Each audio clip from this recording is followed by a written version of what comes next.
Ascoltatori, da Giulio Cainarca, ben trovati all'appuntamento con la rassegna stampa. È giovedì 6 giugno, come sempre le prime pagine delle agenzie di stampa. L'Ansa.it apre sulla politica Conte Tria, rispetteremo le regole, pronti al dialogo. L'Unione Europea propone la procedura di infrazione contro l'Italia. La regola del debito, dice Bruxelles, non è stata rispettata nel 2018, nel 2019, non lo sarà nel 2020. La riforma delle pensioni, il deficit oltre il 3%, fattori aggravanti. Il commissario Dombrovskis dice ci sono ancora giorni per mediare. L'altro commissario agli affari economici Moscovici: la mia porta resta aperta, lo spread chiude sotto 2,70 dopo la fiammata sulla procedura europea. Il Premier parla di manovra bis non all'orizzonte. Questo l'argomento d'apertura dell'Ansa.it. Altra notizia in primo piano: Fiat Chrysler ritira la proposta di fusione con Renault e il titolo crolla. Il consiglio di amministrazione francese conferma di aver rinviato la decisione sulle nozze con Fiat Chrysler su richiesta dello Stato francese. Di Maio e Salvini invece difendono quota 100, non si tocca. E ancora, Noah si è lasciata morire, non è stato un caso di eutanasia, una colossale balla raccontata ieri dai giornali. Il Papa però dice mai abbandonare chi soffre. L'Olanda avvia un'ispezione sulle cure, ma non è stata eutanasia, era una povera ragazza affetta da anoressia. Zone rosse e migranti, siamo di nuovo all'Italia, Salvini contro i giudici, il Viminale impugna la decisione del TAR, del Tribunale Amministrativo.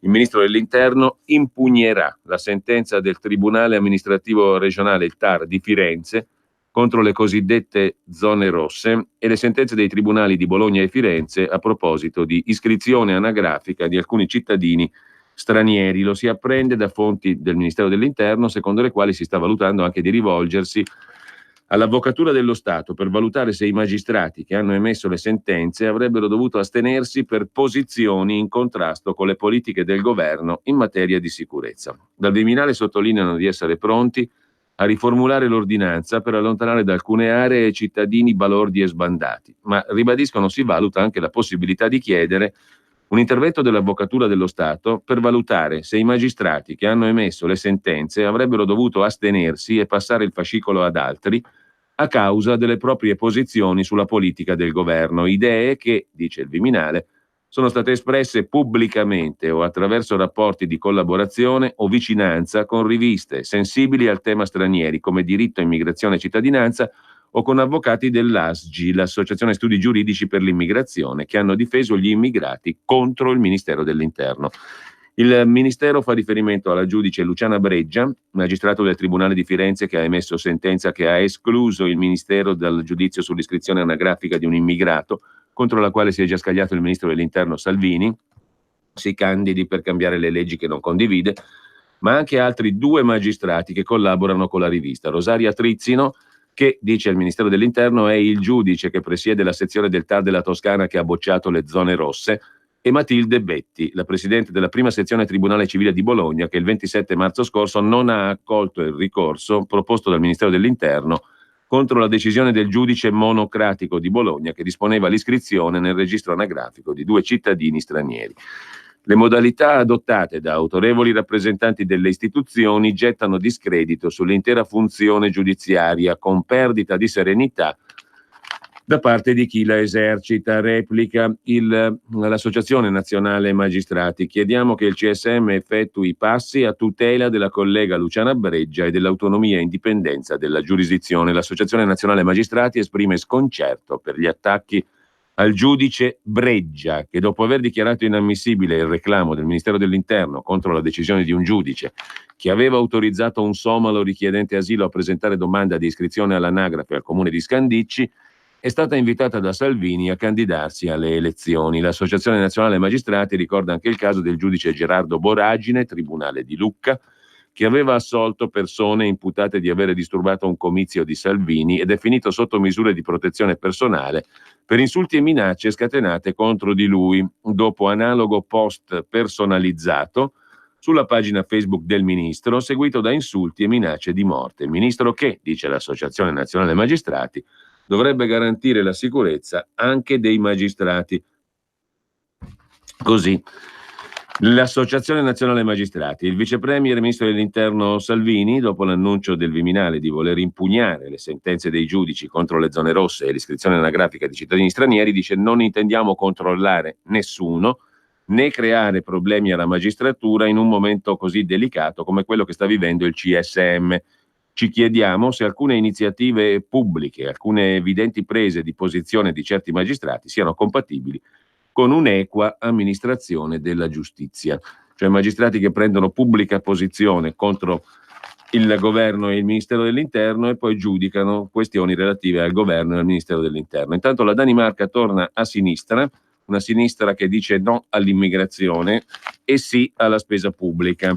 Una sinistra un po' diversa da quella italica. La sinistra torna al potere in Danimarca dopo 4 anni, promettendo di mantenere linea dura sull'immigrazione. I populisti xenofobi crollano dopo l'exploit del 2015 e l'esito delle elezioni in Danimarca. La 49enne leader socialdemocratica Mette Frederiksen si appresta a diventare il primo ministro più giovane nella storia del paese. Il premier uscente danese conservatore Lars Rasmussen ha ammesso la sconfitta e ha annunciato dimissioni. Il voto ha premiato i socialdemocratici, primo partito 26%. Al contrario di 4 anni fa, potranno contare sul sostegno di altre forze di sinistra in crescita. Guadagna voti il partito liberale del premier uscente. In particolare il partito di Alleanza Liberale ottiene poi il 2,3%, con i populisti xenofobi del Partito del Popolo danese che precipitano dal 21,1 all'8,8%. Così. Anche in prima pagina sull'Ansa, ma vedremo sul Corriere della Sera l'altro articolo, mentre diamo uno sguardo anche all'agenzia ADN Kronos, adnkronos.com. Fiat Chrysler che ritira la proposta di fusione con Renault, un tesoretto, bellissima parola, da 1,2 miliardi che salta fuori chissà come, chissà perché, spunta un tesoretto nel bilancio di quest'anno da destinare al taglio del deficit 2019 che scenderebbe al 2,1%, contribuendo a scongiurare ulteriori passi della procedura europea sui conti italiani. Poi duro colpo alla cosca mafiosa di Carini, in Sicilia, una vasta operazione antimafia a Palermo e provincia ha disarticolato i vertici della famiglia mafiosa di Carini, scrive l'ADN Kronos. E poi stop al codice degli appalti, via libera dal Senato con 174 voti a favore. Via libera in Senato alla sospensione del codice degli appalti prevista dal decreto sblocca cantieri. La norma è stata approvata appunto ieri. La norma sospende fino al 31 dicembre 2020 l'obbligo per i comuni di fare gare attraverso le stazioni appaltanti. Inoltre i comuni non avranno più l'obbligo di scegliere i commissari di gara tra gli esperti iscritti all'albo ANAC. Resterà il limite ai subappalti per un massimo del 40% e l'obbligo di indicare la terna dei subappaltatori in sede di offerta per le gare sopra la soglia comunitaria. Diamo uno sguardo adesso anche all'agenzia agi.it. Apertura su Fiat Chrysler e Renault, la fusione è saltata o forse no. E poi se l'Unione Europea ci dà più soldi per TAV, l'analisi costi-benefici cambia. L'Unione Europea ha detto di essere disposta a finanziare la nuova tratta fino al 55%. Altra domanda: IVA e flat tax ci costeranno tanto quanto spendiamo per la scuola? Si controlla da parte dell'AGI i calcoli fatti dall'europarlamentare del PD Roberto Gualtieri. Cosa ci aspetta con la procedura di infrazione europea? Finora Bruxelles è intervenuta solo per raccomandare semplici procedure per deficit eccessivo. Il criterio del debito, aggravato dalla mancata riduzione del deficit, rischia di metterci nella posizione di sorvegliati speciali per un lungo periodo. E poi, qual è quest'anno la situazione degli sbarchi di migranti nel Mediterraneo? Il tema migranti, il voto italiano recente, le europee che hanno premiato la Lega con una linea molto netta sull'argomento. Il ministro dell'Interno Salvini ha rivendicato di aver contribuito a ridurre il numero di sbarchi e di morti in mare. Il Viminale e l'Alto Commissariato delle Nazioni Unite Rifugiati, UNHCR, forniscono dati che segnalano una chiara riduzione degli approdi nel nostro paese già dalla seconda metà del 2017, scrive così in primo piano l'agenzia agi.it. Mentre diamo uno sguardo adesso anche agli altri titoli. Secondo Bruxelles il governo sta danneggiando l'economia italiana. Siamo di nuovo dalle parti dell'Unione Europea e intanto adesso vediamo anche le pagine Facebook di Salvini e Di Maio. La prima telefonata di oggi, scrive Salvini in apertura della sua pagina Facebook: la mia bimba ha perso un dentino e papà ho una finestrona in bocca. Seconda telefonata: stanotte ci sono state 6 operazioni contro mafiosi, camorristi, spacciatori di droga. Una splendida giornata. Cenetta leggera della mezzanotte, guardatevi il menù sulla pagina Facebook Cosa ha mangiato Matteo Salvini. Mentre sempre rimanendo in primo piano sulla pagina di Salvini, la sfida di Michela, 25 anni, soffre di una rara malattia degenerativa, a Firenze è eletta in comune con la Lega. Una ragazza coraggiosa, buon lavoro, grazie per quello che farai come consigliere comunale della Lega a Firenze. Una ragazza appunto che viaggia in sedia a rotelle, mentre Salvini, ministro dell'inferno, è un pluriassassino, è come Hitler, solo che i disgraziati li butta a mare. Messaggio di amore e di speranza che porta una persona del genere, un prete, sottolinea Salvini. Sono le parole appunto di questo sacerdote. Donaldo Antonelli, buonasera. Sì, buonasera. Buonasera. Allora, assomiglia ancora a Hitler, Salvini? Confermo. Ma come conferma? Confermo tutto quello che ho detto tempo fa. Ma Hitler è una follia, le ultime scelte che sta facendo mi riconfermano in questo. Cioè? Ecco, allora le scelte, la chiusura dei porti. Ma che c'entra? La differenza. No, io sono contro la chiusura dei porti, ma non c'entra Hitler, non diciamo bestialità, ecco, monsignore. Le spiego, guarda, se lei mi fa le domande, c'è la risposta, capito, però vai, Donaldo, vai. Perfetto. Allora, la differenza tra Salvini e Hitler, i disgraziati li metteva ai forni. Salvini, Selfini, il ministro dell'inferno, i disgraziati li butta al mare. Ma non li butta al mare, lei sta dicendo che è una specie di assassino. Lei dice che è un assassino, Donaldo. Pluriassassino, non un assassino, è un pluriassassino. E dovrebbe essere portato in tribunale, allora, i pluriassassini. Ma perché? Io lo denuncerei alla Corte internazionale, al Tribunale internazionale. Per crimini contro l'umanità. Ma è chiaro, chiaro. Cioè per lei va preso da alcuni... Tu come lo chiami? Uno che fa affogare migliaia di persone nel mare. Ottimamente detto, mentre buonasera dalla splendida Orvieto, 22 minuti di Matteo Salvini e poi diretta con Lilli Gruber ieri sera e poi Foligno, ieri era la giornata Umbra, Marsciano e tutto il resto della documentazione sulla pagina Facebook di Matteo Salvini. Luigi Di Maio che scrive: domani sarò a Campobasso, cioè oggi, insieme al nostro candidato sindaco, il secondo turno delle amministrative che si conclude domenica prossima. Scrive ancora Di Maio 12 ore fa: chi mi conosce sa che non sono un grande amante delle giornate penso che specie quando si tratta di temi come la salute nel nostro pianeta, limitarli a 24 ore di finto interesse significhi sminuirli. Ma oggi è la giornata mondiale dell'ambiente. Come al solito tutti hanno fatto a gara a chi è più amico di Greta Thunberg. A dare smodate prove d'amore per l'ambiente oggi sono in particolare quelli che avrebbero dovuto tutelarlo negli anni passati. Quelli a favore delle trivelle, che avevano perfino nascosto nello sblocca Italia norme che le avrebbero favorite e rese strategiche, ma che noi abbiamo bloccato. Quelli delle inutili grandi opere che hanno reso l'Italia fragile, ma a cui siamo corsi ai ripari con un piano Marshall da 6 miliardi e mezzo per la tutela del territorio e il contrasto al dissesto idrogeologico. Quelli a favore dell'acqua privata, che hanno devastato una proposta di legge popolare nata da un referendum e contro cui ci stiamo battendo da soli per approvare la nostra, che faccia tornare veramente le nostre acque nelle mani dei cittadini.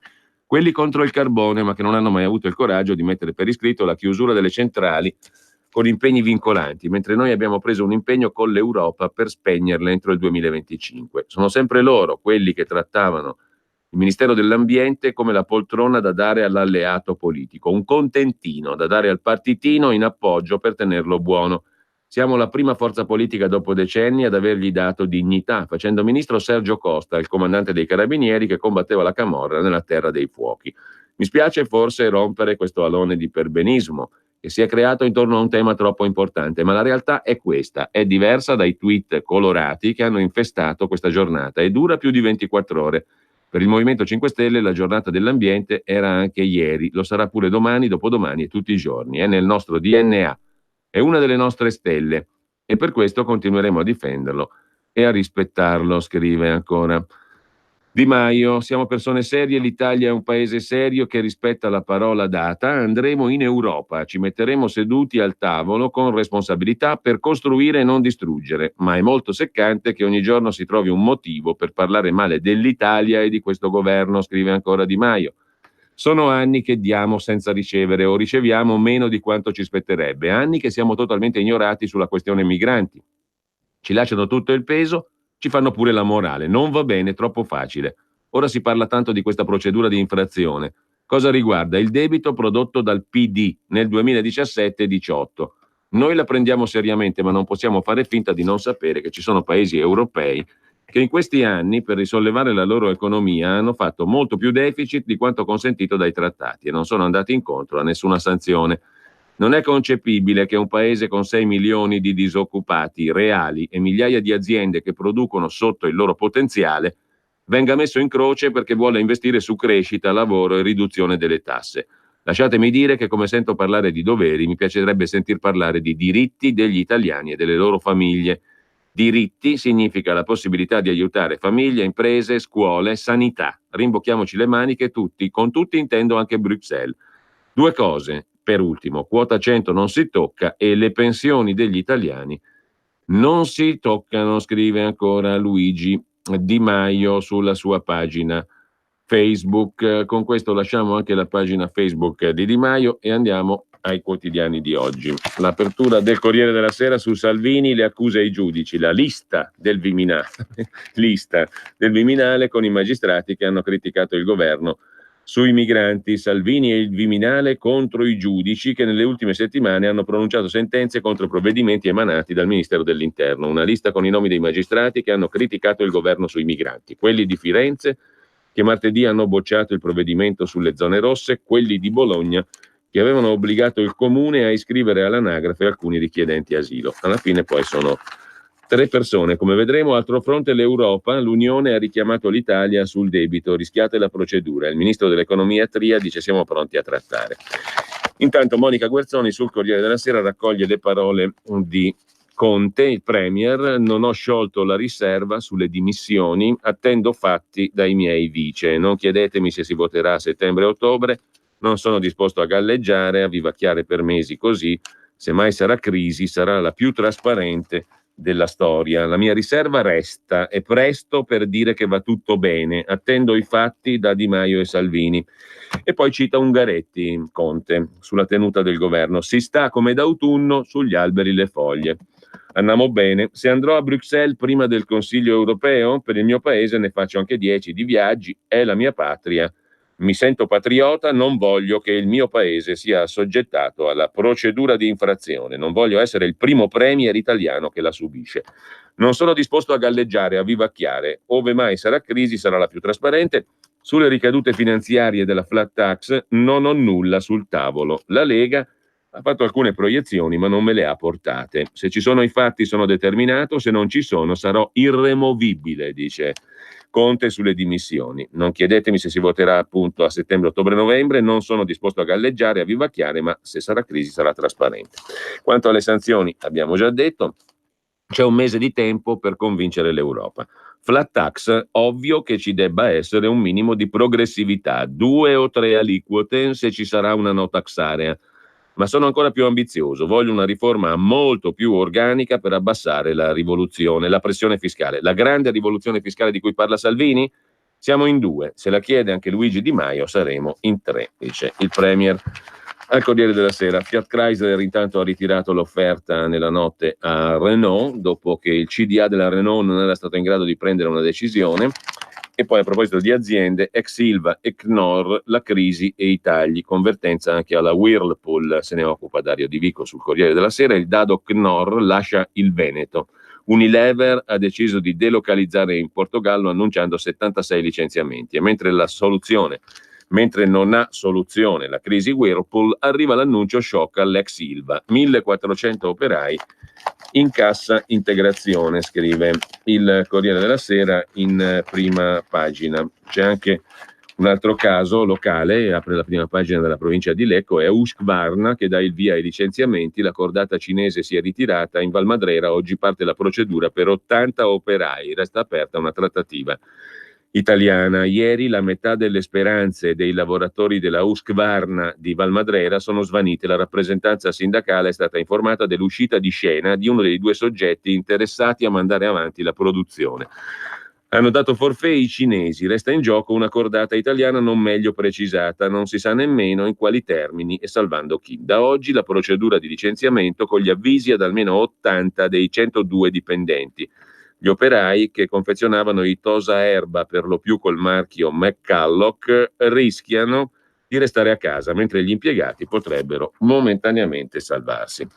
Così la provincia di Lecco. Mentre tornando alla prima pagina del Corriere della Sera, 16 capi di Stato da tutto il mondo per celebrare la presenza di 300 veterani i 75 anni dallo sbarco in Normandia, il 6 giugno del 44. Tutti in piedi i leader, tra loro la regina Elisabetta, che all'epoca aveva 18 anni, ha citato un discorso del padre, re Giorgio VI. Quegli uomini, molti dei quali sapevano che non sarebbero tornati, più che coraggio mostrarono una risolutezza invincibile.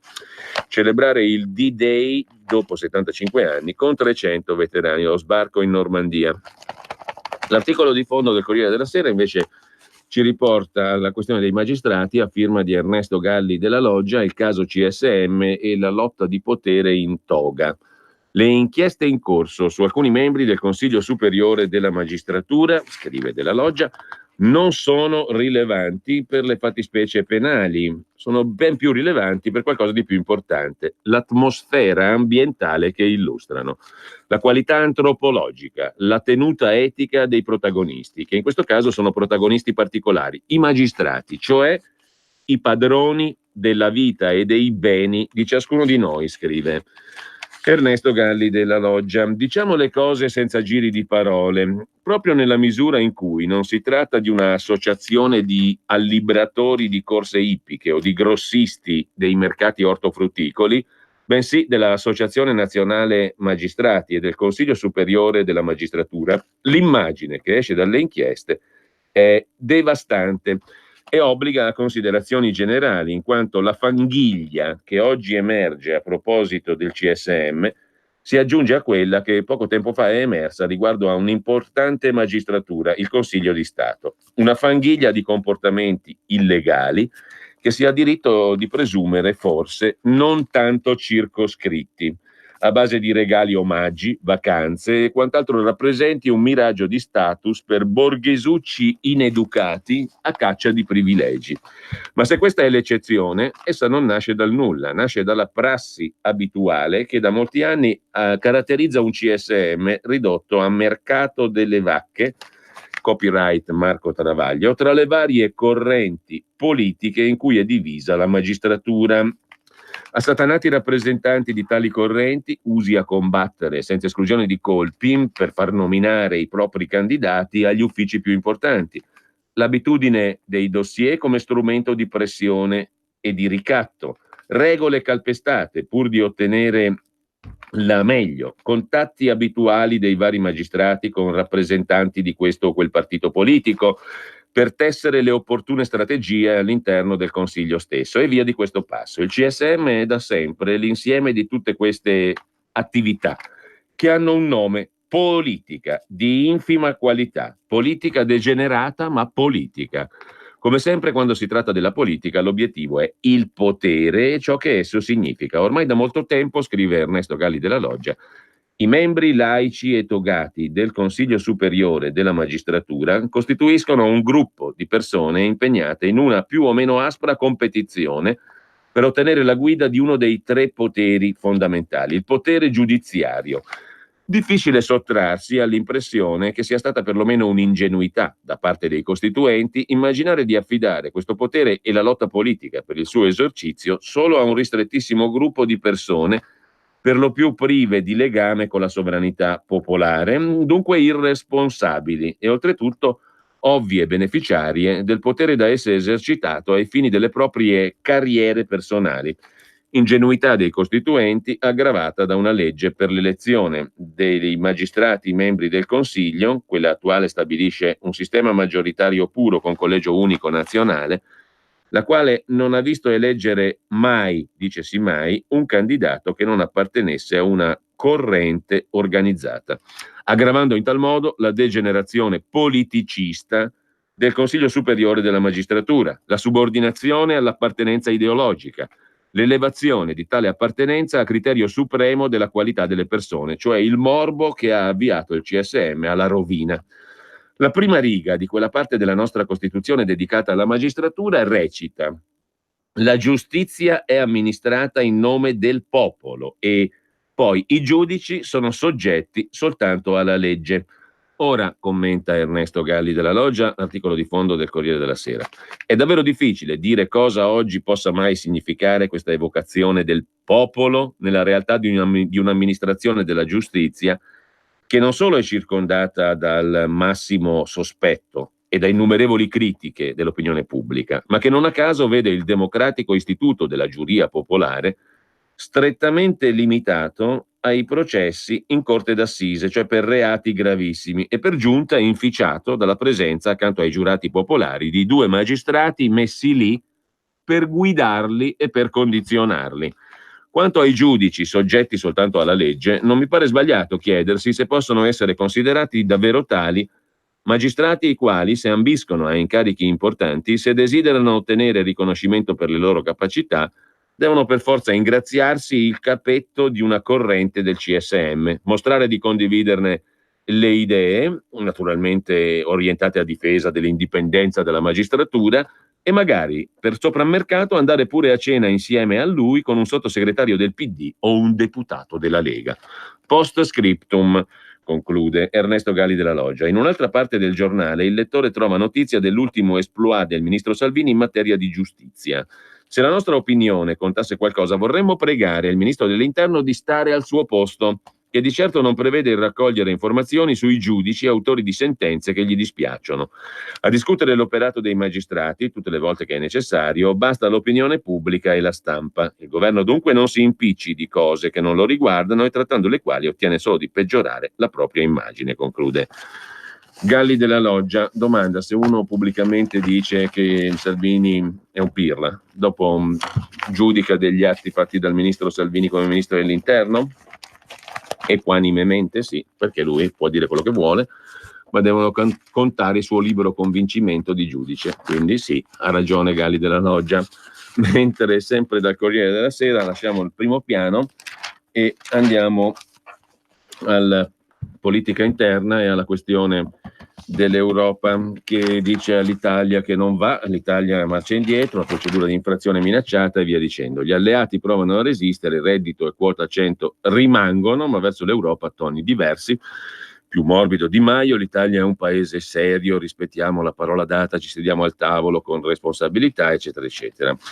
E, il discorso di Conte l'altro giorno non sarebbe molto piaciuto a Salvini e a Di Maio, scrive ancora il Corriere della Sera. E poi c'è la questione di cui si occupa Marco Cremonesi. Mattarella riceverà forse già oggi Matteo Salvini, i rapporti con l'Unione Europea, lo stato di salute del governo e poi forse anche il contorno della controversa iniziativa di ieri del Viminale, non solo l'impugnazione della sentenza del TAR di Firenze contro le zone rosse in città e il ricorso contro quelle di alcuni tribunali in merito all'iscrizione anagrafica di alcuni stranieri. Il nuovo scontro con la magistratura nasce dal fatto che in una nota si legge che il Viminale intende rivolgersi all'Avvocatura dello Stato per valutare se i magistrati che hanno emesso le sentenze avrebbero dovuto astenersi, lasciando il fascicolo ad altri, per l'assunzione di posizioni in contrasto con le politiche del governo in materia di sicurezza, accoglienza e difesa dei confini.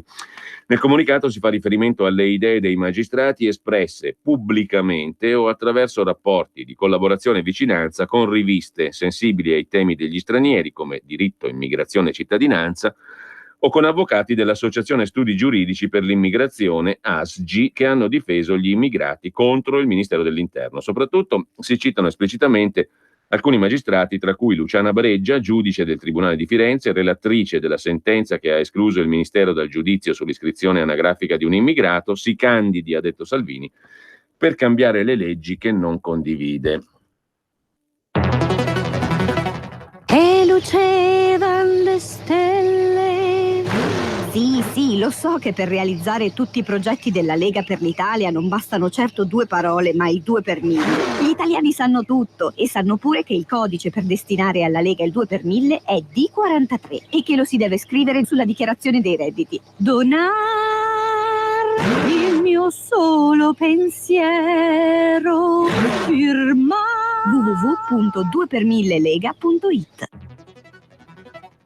Messaggio per tutti gli imprenditori, gli artigiani, i commercianti, i liberi professionisti. Hai un'attività? Dei prodotti da promuovere? Prova la pubblicità sulla nostra radio. Radio Padania ha preparato per te una grande promozione per aiutarti a sostenere la tua attività a tariffe davvero straordinarie. Informati, vedrai che si può fare. Mandaci una mail all'indirizzo spot@radiopadania.net. Con Radio Padania si può fare. A proposito allora dei magistrati che hanno espresso posizioni contro il Viminale, poi giudicano di atti del Viminale, l'Avvocatura dello Stato, dice lo stesso Ministero dell'Interno, saprà consigliarci per il meglio. Ci chiediamo con rispetto se alcune iniziative pubbliche, alcune evidenti prese di posizione di certi magistrati siano compatibili con un'equa amministrazione della giustizia. Parliamo di iniziative pubbliche e riportate dai media. Tuttavia, scrive Marco Cremonesi, il Capo dello Stato chiederà a Salvini con quale approccio intenda rapportarsi all'Europa, alla procedura di infrazione. Il leader leghista si è impegnato con Di Maio e col Premier Conte a non alzare i toni nei confronti dell'Unione Europea. Non è detto però che l'impostazione contenuta nella lettera di risposta del governo all'Unione Europea veda Salvini entusiasta. Non per nulla le persone vicine a Salvini osservano che la lettera l'ha letta, il che non significa condividerla in tutto. Di certo Salvini ha ribadito che la flat tax non si tocca. L'unico modo per ridurre il debito creato in passato è tagliare le tasse per permettere agli italiani di lavorare di più e meglio. Commissione a parte, l'Europa ieri ha dato anche altri dispiaceri a Salvini, scrive ancora il Corriere della Sera con Marco Cremonesi. Il leader Brexit Nigel Farage ha annunciato che il suo partito non farà parte del gruppo sovranista. C'era stata una conversazione amichevole che loro hanno deciso di utilizzare in modo politico e direi disonesto, ha detto Farage. Mentre l'arrivo dei pirati con i Verdi fa scendere il gruppo Salvini-Le Pen al quinto posto per numero di eurodeputati.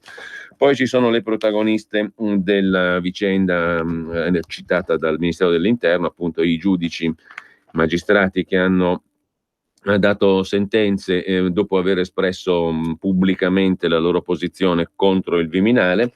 Sono 3 donne i giudici in questione: la presidente della seconda sezione del TAR della Toscana Rosaria Trizzino, la presidente della prima sezione Tribunale Civile di Bologna Matilde Betti, il magistrato del Tribunale di Firenze Luciana Breggia, la quale ultima è il giudice del Tribunale di Firenze, appunto, relatrice della sentenza che ha dichiarato inammissibile il ricorso del Ministero dell'Interno contro l'iscrizione all'anagrafe di un immigrato. Il ministro Salvini ha sottolineato che in dibattiti pubblici la magistrata ha censurato la parola clandestini, ha partecipato alla presentazione del libro dell'avvocato dell'Associazione Studi Giuridici Immigrazione Maurizio Veglio dal titolo L'attualità del male, la Libia dei lager è verità processuale, stimata da avvocati e colleghi.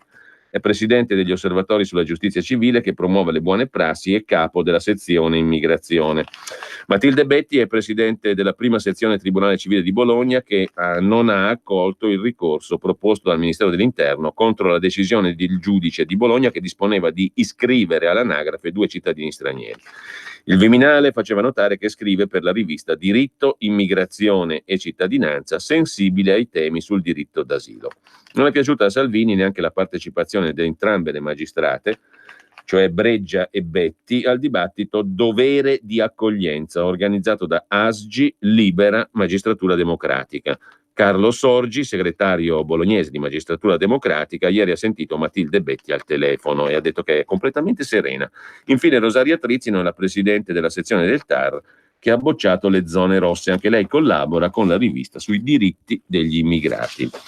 Così il Corriere della Sera. A proposito invece dell'altra questione sblocca cantieri, ce ne sono 2 notizie curiose che vengono da 2 capi estremi dell'Italia, dal Trentino Alto Adige e dalla Sicilia. Della prima questione si occupa il Corriere del Trentino, appalti sempre più snelli, vota solo la maggioranza, e opposizione sull'Aventino, ma insomma cambia la disciplina degli appalti in Trentino Alto Adige. Tra le principali novità introdotte, il tema degli appalti pubblici, l'aggiudicazione sotto soglia europea col sistema del prezzo più basso e non più seguendo il metodo dell'offerta economicamente più vantaggiosa. L'approvazione della legge sulla semplificazione è stato approvato un emendamento che cambia il regolamento, affidamenti diretti, procedure agili, in ogni caso appunto la novità viene dal Trentino Alto Adige, meno burocrazia, si prosegua ancora così, dicono i costruttori. Insomma, in Trentino Alto Adige funziona così. In Sicilia invece La Sicilia, il quotidiano locale, si occupa dei cantieri museo della statale 117, cioè cantieri aperti anche da 15 anni. E abbiamo, dice l'assessore Falcone, chiesto all'ANAS di accelerare, situazione drammatica, per completare la tratta Nicosia-Leonforte mancano 17 chilometri sui quali sono aperti 3 cantieri che sono aperti, alcuni anche da 15 anni. Lettera a Mattarella: non possiamo restare isolati a vita, scrive anche il vescovo di Caltanissetta. Tornando invece al Corriere della Sera, il ministro Bonafede che difende Salvini sulla questione dei magistrati: non vedo liste di proscrizione, è invece allucinante quanto emerge sul CSM, dice il ministro Bonafede. Va riformato. Con gran sollievo dalle parti del Ministero di Giustizia sono state accolte le parole sui giudici del ministro Salvini ieri sulla 7. Sarei matto se volessi indagare sulle idee dei magistrati, ha detto Salvini. Un commento che ha smorzato i toni dopo che il Viminale aveva annunciato il ricorso contro il TAR della Toscana sulle zone rosse, chiamando in causa le 3 giudici che hanno dato torto a Salvini su sicurezza e migranti. Il ministro Bonafede quindi ha commentato: non ci risulta che ci siano liste di proscrizione, nessuno nel governo ha fatto riferimento a questo. Andiamo velocemente invece all'altra questione, l'inchiesta Palamara CSM, le trame politici tra i nemici, il numero 2 del CSM, le critiche a Ermini, appunto il vicepresidente, per non essere allineato. Lotti si difende, cenare con me non è un reato. E sempre dal Corriere della Sera andiamo alla pagina degli esteri con il panorama politico che cambia in Danimarca. Elezioni di ieri, ritorno al potere dei socialdemocratici, la sinistra, che però è una sinistra anti-migranti. Che invece punta a ravvivare il welfare, la spesa pubblica, quindi più spesa pubblica e meno immigrazione. Una vittoria di misura, quella che si è annunciata ieri per il Partito Socialdemocratico di Mette Frederiksen, 41enne leader che dal 2015 a oggi ha sposato le politiche restrittive sull'immigrazione volute dal centrodestra. A scrutinio quasi ultimato, il Partito Socialdemocratico ottiene il 26%. Con un distacco di quasi 3 punti sui liberali del premier uscente. Il premier uscente Rasmussen ha ammesso la sconfitta. I 4,2 milioni di elettori hanno punito soprattutto la destra del Partito del Popolo danese, già in calo alle europee. È un partito, quello socialdemocratico, in Danimarca, che propone appunto più welfare, più spesa pubblica, meno immigrazione. Infine, sempre dalla pagina degli esteri del Corriere della Sera, la ragazza più veloce dell'India ripudiata da tutti. Si tratta di Dutee Chand, atleta, aveva detto sono lesbica, cacciata dalla famiglia e dal suo villaggio natale, mentre prosegue nella pagina delle lettere del Corriere della Sera la traduzione dell'infinito nei dialetti locali. Questa volta è Andrea Pini, insegnante di scuola media, ahimè a riposo, scrive lui, di Pavullo nel Frignano, Modena, che traduce la poesia all'infinito di Giacomo Leopardi nel dialetto frignanese, una varietà della lingua emiliano-romagnola parlata nella zona appenninica della provincia di Modena. E qui mi spiace, ma non mi avventuro nella lettura perché mi è impossibile. Col milanese ci arriviamo forse, ma con il frignanese no.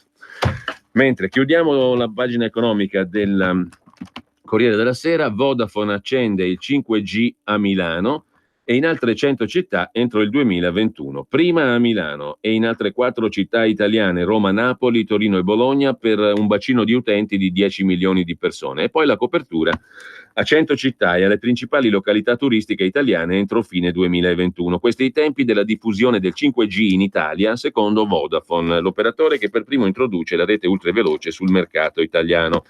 Una discontinuità tecnologica rispetto alle possibilità offerte dall'attuale 4G, che ha una copertura del 90% del territorio nazionale attualmente. Una rivoluzione tecnologica che avrà un impatto sul tessuto produttivo delle aziende, sui servizi al consumatore, sull'organizzazione sociale, se pensiamo alle connessioni urbane diffuse e alle smart cities. Ci aspettiamo una crescita dei nostri servizi esponenziale con un profondo impatto sociale ed economico, ha detto l'amministratore di Vodafone Italia, Aldo Bisio. Il 5G consentirà di dare risposta ai principali trend in atto, nuovi strumenti per il sistema sanitario, per la mobilità e per la sicurezza. La nuova rete è stata progettata dal Centro Ricerca e Sviluppo di Vodafone con l'integrazione di 4 poli di ingegneria di rete di Milano, Düsseldorf, Londra e Madrid. Tra le caratteristiche del 5G, la capacità di banda, la velocità di trasferimento dati che arriveranno a superare i 10 gigabyte per secondo, circa 10 volte la potenzialità attuale, e la velocità di risposta del segnale che scenderà dagli attuali 30 millisecondi ad appena 1-2 millisecondi.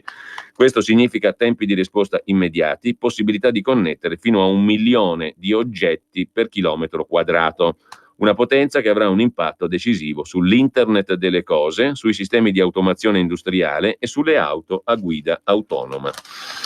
Per quanto riguarda l'accesso ai servizi per i consumatori, si renderanno necessari nuovi telefoni 5G. A fine giugno sul mercato ce ne saranno 3 modelli.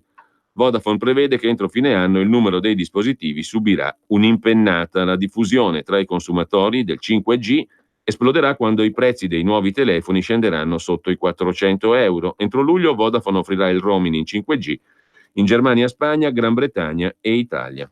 Per aggiudicarsi le frequenze, Vodafone ha speso 2,5 miliardi di euro nelle aste con gli altri operatori. Per abbattere i costi, TIM e Vodafone sono in trattativa per unire le torri e dividersi la società di Telecom Italia, la INWIT. Così il Corriere della Sera.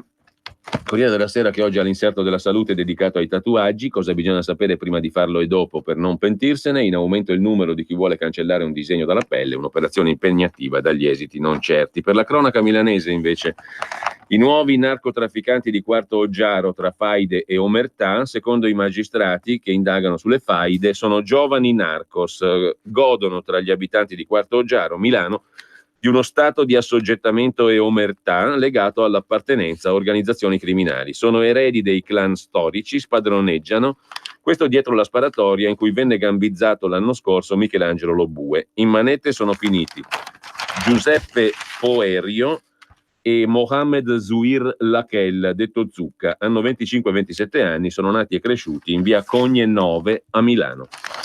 Dal Corriere al Giorno, il caso del CSM a Roma riapre ferite anche a Milano tra Edmondo Bruti Liberati e l'ex vice e l'ex suo vice Alfredo Robledo. È un fatto di straordinaria gravità, ha detto Bruti Liberati, già procuratore capo a Milano.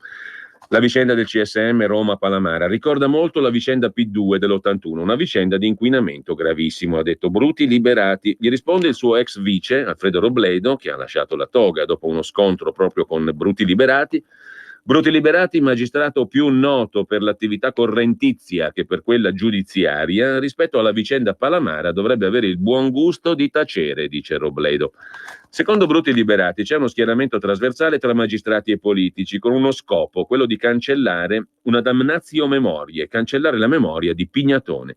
Qui il problema non è frequentazioni di magistrati con politici. I magistrati che hanno alto livello di responsabilità hanno incontri istituzionali nei quali si deve parlare dei problemi di giustizia, ma di problemi generali di funzionamento della giustizia, non certo di intervento per una nomina. La distinzione è semplice, la capiscono tutti, una distinzione nettissima, dice Edmondo Bruti Liberati. Robledo replica con veemenza: nel caso della mia nomina a procuratore aggiunto della Procura di Milano, Bruti mi disse espressamente che avrei dovuto seguire le sue indicazioni perché la nomina era stata resa possibile dal voto di differenza di un consigliere di magistratura democratica, aggiungendo che lui avrebbe potuto far uscire dall'aula, al momento del voto, quel magistrato della sua corrente dicendogli di andare a fare la pipì, così che io non sarei stato nominato. Robledo precisa che questo episodio è agli atti della mia denuncia al CSM e Bruti non ha mai smentito queste affermazioni. Il Consiglio Superiore della Magistratura sul punto non fece una piega, dice Robledo, e poi ricorda che di quel consiglio faceva parte Palamara, estensore della sentenza controversa che mi allontanò da Milano. Sono anche da ricordare, dice Robledo, l'intervento a gamba tesa del presidente Napolitano che condizionò il Consiglio sulle decisioni prese circa le mie documentate critiche a Bruti Liberati e i ripetuti ringraziamenti dell'allora capo del governo, Renzi, alla Procura di Milano che, mostrando sensibilità istituzionale, aveva reso possibile la realizzazione dell'Expo 2015, cioè non indagando sull'Expo aveva reso possibile la realizzazione di Expo. Sensibilità istituzionale si chiama il non indagare, niente male. Mentre sempre dalla cronaca del quotidiano Il Giorno, libero di scaricare documenti filo ISIS perché non propaga idee, secondo il giudice, nessuna misura di prevenzione per lui. Si tratta di un italiano convertitosi all'Islam sospettato di propaganda sul web a favore dell'ISIS.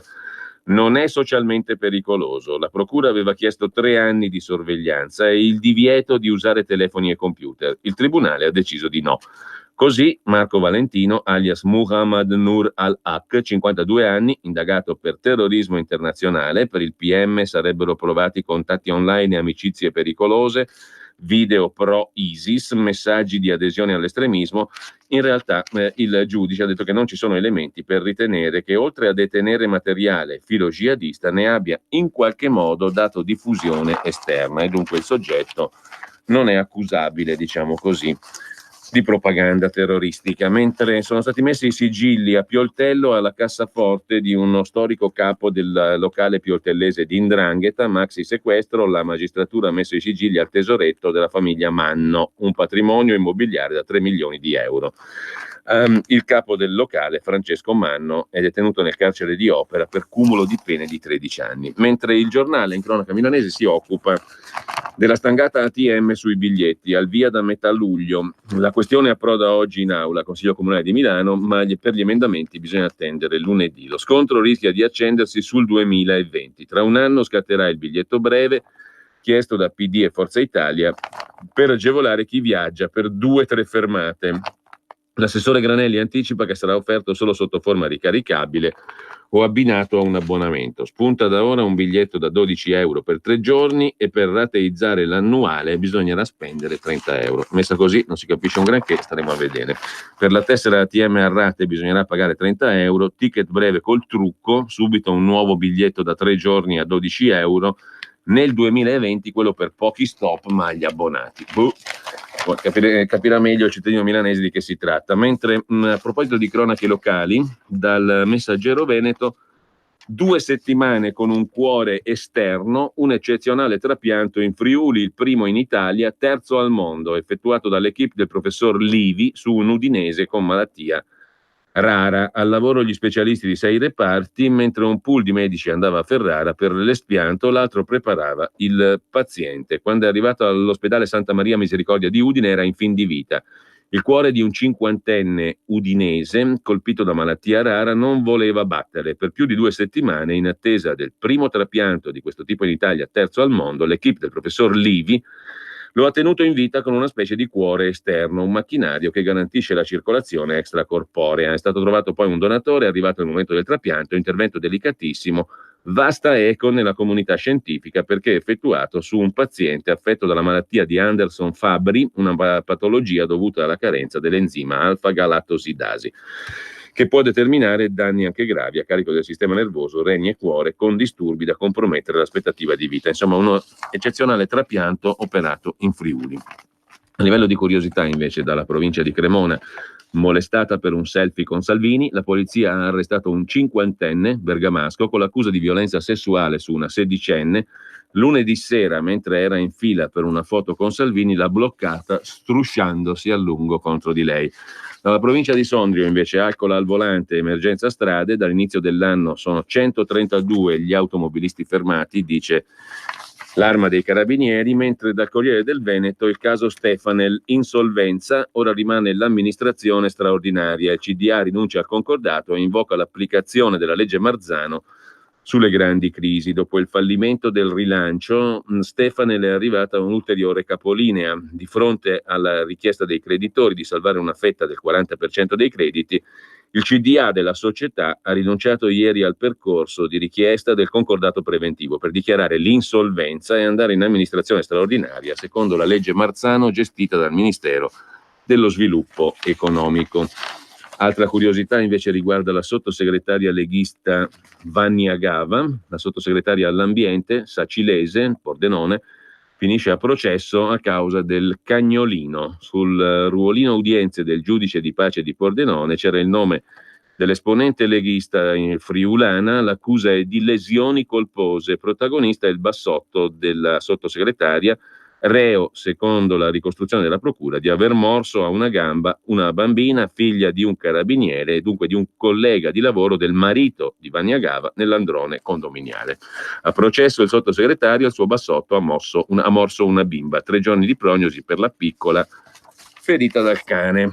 Ma torniamo alle prime pagine con Mister 12%. Chi è Mister 12%? Secondo il quotidiano nazionale, Giorno Nazione, Resto del Carlino, è Giuseppe Conte. Secondo un sondaggio il 12% lo recupererebbe lui con un suo partito, il partito del Premier, che piace anche a sinistra. Per quanto riguarda invece la manovra e l'Unione Europea e i conti pubblici, a pagina 2 del quotidiano nazionale troviamo il commento critico di Raffaele Marmo: è la solita austerity, una ricetta indigesta. Solo qualche mese fa il presidente della Commissione europea Juncker aveva fatto ammenda per la politica di austerità imposta alla Grecia stremata.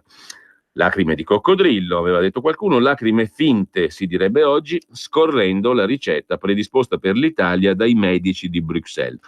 Che l'Italia debba fare i compiti sui debiti accumulati ed evitare sfide all'Europa è difficilmente contestabile. Salvini e Di Maio farebbero bene a non infilarsi in battaglie che possono solo perdere, come dimostra la retromarcia dell'autunno scorso sulla percentuale del rapporto deficit-PIL. Ma è altrettanto fallace, scrive Raffaele Marmo sul Quotidiano Nazionale, ritenere che si possano mettere a posto le finanze pubbliche italiane triplicando le tasse sulla casa fino a 100 miliardi e oltre, facendo scattare la stangata sull'IVA da 50 miliardi in 2 anni, cancellando quota 100 e introducendo il ricalcolo contributivo delle vecchie pensioni. Così sono buoni tutti, non c'è bisogno di economisti, nemmeno di ragionieri, si spreme, si taglia e il gioco è fatto. Peccato però che proprio la storia di questi anni abbia dimostrato il plateale fallimento delle rigide politiche rigoriste modello Troika, e il conseguente fallimento politico con la crescita esponenziale del risentimento anti-Europa e dei movimenti populisti. Qual è l'alternativa all'austerità di Bruxelles? Di sicuro non l'assistenzialismo del reddito di cittadinanza, ma per esempio un piano Marshall, investimenti infrastrutturali, l'intero paese un immenso cantiere e un programma credibile di tagli fiscali finanziato con sforbiciate alla spesa pubblica improduttiva. Ma cosa vuole da noi l'Europa? Vuole più tasi, imutasi, insomma tasse sulla casa, una delle ossessioni di Bruxelles. La casa, scrive il Quotidiano Nazionale. Per i commissari europei il governo dovrebbe tornare alla tassazione sulla casa introdotta dal governo Monti, imutasi anche sulla prima casa e senza sconti. Inoltre nel pacchetto di interventi consigliati dall'Europa all'Italia è inserito l'invito a rivedere gli estimi catastali del patrimonio immobiliare italiano per adeguarli al mercato, il che avrebbe l'effetto di far raddoppiare gli oneri fiscali. Per Confedilizia l'attuale sistema di tassazione sulla casa produce 40 miliardi all'anno, con le indicazioni europee si potrebbe triplicare. Insomma, passiamo da 40 a 120 miliardi di tasse sulla casa, triplichiamole, dice l'Europa, il che vuol dire per le famiglie una patrimoniale senza precedenti. Poi più IVA, non è esplicitamente nominato, ma l'aumento dell'IVA è il grande obiettivo dei commissari di Bruxelles. Meno pensioni, abolire quota 100 e rimettere in funzione le norme più strette della legge Fornero, e uno dei capitoli delle richieste di Bruxelles riguarda anche il lavoro. Oltre alla lotta al lavoro nero e via dicendo, la principale richiesta è la riduzione del cuneo fiscale contributivo, dunque delle tasse e dei contributi che gravano su imprese e lavoratori e che fanno sì che tra retribuzione lorda e netta vi siano distanze abissali. Un taglio chiesto anche da sindacati, ne ha parlato anche il governo. La flat tax agirebbe nella direzione della riduzione anche della tassazione del lavoro, ma il problema è che nello stesso documento i commissari europei avvisano che l'Italia non ha spazio di bilancio per tagliare le tasse. Quindi tagliare il costo del lavoro ma non tagliarlo è la ricetta europea. Tanto ci rifacciamo sulla Tasi, sull'IVA e sulle pensioni. Interessante, questi studiano e prendono un sacco di soldi, mentre il partito di Conte vale il 12% secondo il sondaggio citato oggi dal Quotidiano Nazionale, secondo il sondaggio di Antonio Noto Sondaggi, ruberebbe elettori a PD e 5 Stelle. Per quanto riguarda invece la questione Salvini, magistrati non neutrali, eccetera, la politica sotto la toga, un rapporto malato, è il commento di Gabriele Canè sul Quotidiano Nazionale. Se vogliamo farci una risata amara, rileggiamo l'articolo 104 della Costituzione. Se vogliamo essere molto preoccupati, possiamo fare altrettanto, perché nulla ci appare più estraneo di quanto affermato: l'autonomia e l'indipendenza dell'ordine giudiziario, la sua imparzialità e terzietà. Si parla sempre della punta di un iceberg, la cui base opera quotidianamente secondo Costituzione, ma detto questo è evidente che ci stiamo di nuovo aggrovigliando in uno scontro tra poteri, politica e magistratura, che dovrebbero, in base alla Costituzione, neanche conoscersi, e invece si conoscono e come, e non da oggi. Poi è ovvio che se ci documentano di incontri notturni tra i big del palazzo e esponenti del Consiglio Superiore della Magistratura per decidere a chi affidare o non affidare alcuni incarichi, succede questo, chissà quante volte è successo, non si può far finta di nulla. L'indecenza sconfina nell'attentato alla Costituzione. Alcuni gelosi custodi della propria libertà non solo fanno politica tra loro, dando vita a correnti ideologiche, bussano anche alla porta del palazzo per concordare strategie comuni. Ciumbia, che scoperta che abbiamo fatto nel 2019, ragazzi. Agli ordini. Domanda: come mai nessun governo è mai riuscito a riformare la magistratura? Chissà, scrive Gabriele Canè. Poi l'altra faccia della medaglia: i giudici che hanno una idea politica e la esternano pure, come ogni cittadino. Capita però che loro si trovino a giudicare, e qui c'è un punto abbastanza chiaro: il giudice o l'insegnante non è che possono andare in giro blaterando, perché poi la loro funzione pubblica ne viene compromessa, c'è poco da fare. Un conto è la libertà di espressione su altre cose, ma nel loro esercizio, nell'esercizio delle loro funzioni, comunque devono tener conto anche di quello che blaterano, dicono, scrivono, fanno, propugnano, lottano o no. Comunque i giudici che hanno un'idea politica e la esternano come ogni cittadino. Capita però, scrive Canè, che loro si trovino a giudicare vicende su cui hanno espresso pubblicamente non un parere tecnico, ma una sorta di sentenza politica. E allora non sappiamo se la pretesa di Salvini di ricusare le toghe pro-migranti e anti-zone rosse sia più o meno campata in aria, se sia provocazione o legittima difesa. Quel che è certo è che chi giudica può avere opinioni personali, ma quando da terzo si mostra parte in causa non è più un organo imparziale, ma un militante. Non sta nell'articolo 104 della Costituzione e non fa per niente ridere. Così Gabriele Canè sul Quotidiano Nazionale. Porta con te ovunque RPL. Scarica l'applicazione su smartphone o tablet dal tuo store o dal sito radiopadania.org. Cosa aspetti? Per la tua pubblicità su Radio Padania Libera, scrivi a spot@radiopadania.net. Adesso va a destra, 300 metri dritto, poi il semaforo. Certo che fai sempre la stessa strada tu, ma non hai voglia di cambiare. Chi ha parlato? Sono io, la Digital Radio, quella che ha cambiato il modo di ascoltare la radio con il sistema DAB+. È ora di cambiare.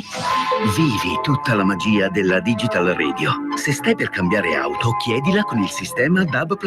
Dal 2019. In tutte le auto nuove. Dibidi dobidi DAB. Anche Radio Padania è in Digital Radio. Messaggio per tutti gli imprenditori, gli artigiani, i commercianti, i liberi professionisti. Hai un'attività? Dei prodotti da promuovere? Prova la pubblicità sulla nostra radio. Radio Padania ha preparato per te una grande promozione per aiutarti a sostenere la tua attività a tariffe davvero straordinarie. Informati, vedrai che si può fare. Mandaci una mail all'indirizzo spot@ radiopadania.net. Con Radio Padania si può fare. Cosa aspetti? Sostieni la nostra radio. Abbonati andando sul sito radiopadania.org. Clicca abbonati e segui le istruzioni. Facile, no? Ed ora, che tempo farà? Le previsioni meteo. Buongiorno dal Centro Geofisico Prealpino di Varese. Correnti umide risalgono dal Mediterraneo portando oggi annuvolamenti e locali temporali, ma l'alta pressione determinerà un miglioramento domani. Nel dettaglio oggi i cieli saranno irregolarmente nuvolosi con a tratti schiarite soleggiate più ampie sulla fascia di pianura. Rovescio temporali più frequenti tra la tarda mattinata e il pomeriggio su Alpi e Prealpi, però possibili localmente anche altrove. Un po' meno caldo rispetto ai giorni scorsi, con temperature massime previste tra 23 e 28 gradi. Domani più stabile, seppur con residua nuvolosità in mattinata sui rilievi piemontesi e nei pressi di Verbano e Lario, però asciutto. Dal pomeriggio possibilità di isolati piovaschi in montagna. Sabato soleggiato, caldo estivo con punte di 31 gradi sulla bassa padana. La tendenza per domenica abbastanza soleggiato al mattino, ma nubi via via più consistenti potranno portare localmente rovescio temporali da metà giornata, in modo particolare su Piemonte, Alpi e Prealpi, e che poi proseguiranno anche nella giornata di lunedì. È tutto, vi saluto e vi auguro una buona giornata. Avete ascoltato Che tempo farà? Le previsioni meteo. Grazie da tutta la squadra. Grazie Italia. Useremo bene la vostra fiducia. Primo partito in Italia, si cambia in Europa. Grazie da tutta la squadra. Allora, torniamo al quotidiano nazionale con l'ex Ilva che torna in crisi. Cassa integrazione per 1.400 persone, l'annuncio di ArcelorMittal. 140 sono le vertenze in totale sul tavolo del Ministero del Lavoro di Di Maio. L'amministratore delegato di Ilva appunto dice: la situazione è critica in tutta Europa, i sindacati sono pronti allo sciopero. Una botta anche per Di Maio, che sul caso Ilva si era speso molto in termini propagandistici, mentre un'altra azienda invece è in primo piano sul quotidiano nazionale, sul Giorno in particolare, la Franco-Tosi di Legnano. La storia è salva, accordo firmato per l'acquisto della sede e niente trasloco in Brianza. Un sospiro di sollievo, manca il nulla osta del Ministero di Di Maio, sviluppo economico, per l'inizio della nuova vita della Franco-Tosi meccanica, che proseguirà negli stabilimenti di Piazza Monumento a Legnano. È infatti a una svolta l'intricata vicenda che ha visto protagonisti il commissario straordinario, l'imprenditore brianzolo Presezzi e la storica fabbrica di turbine.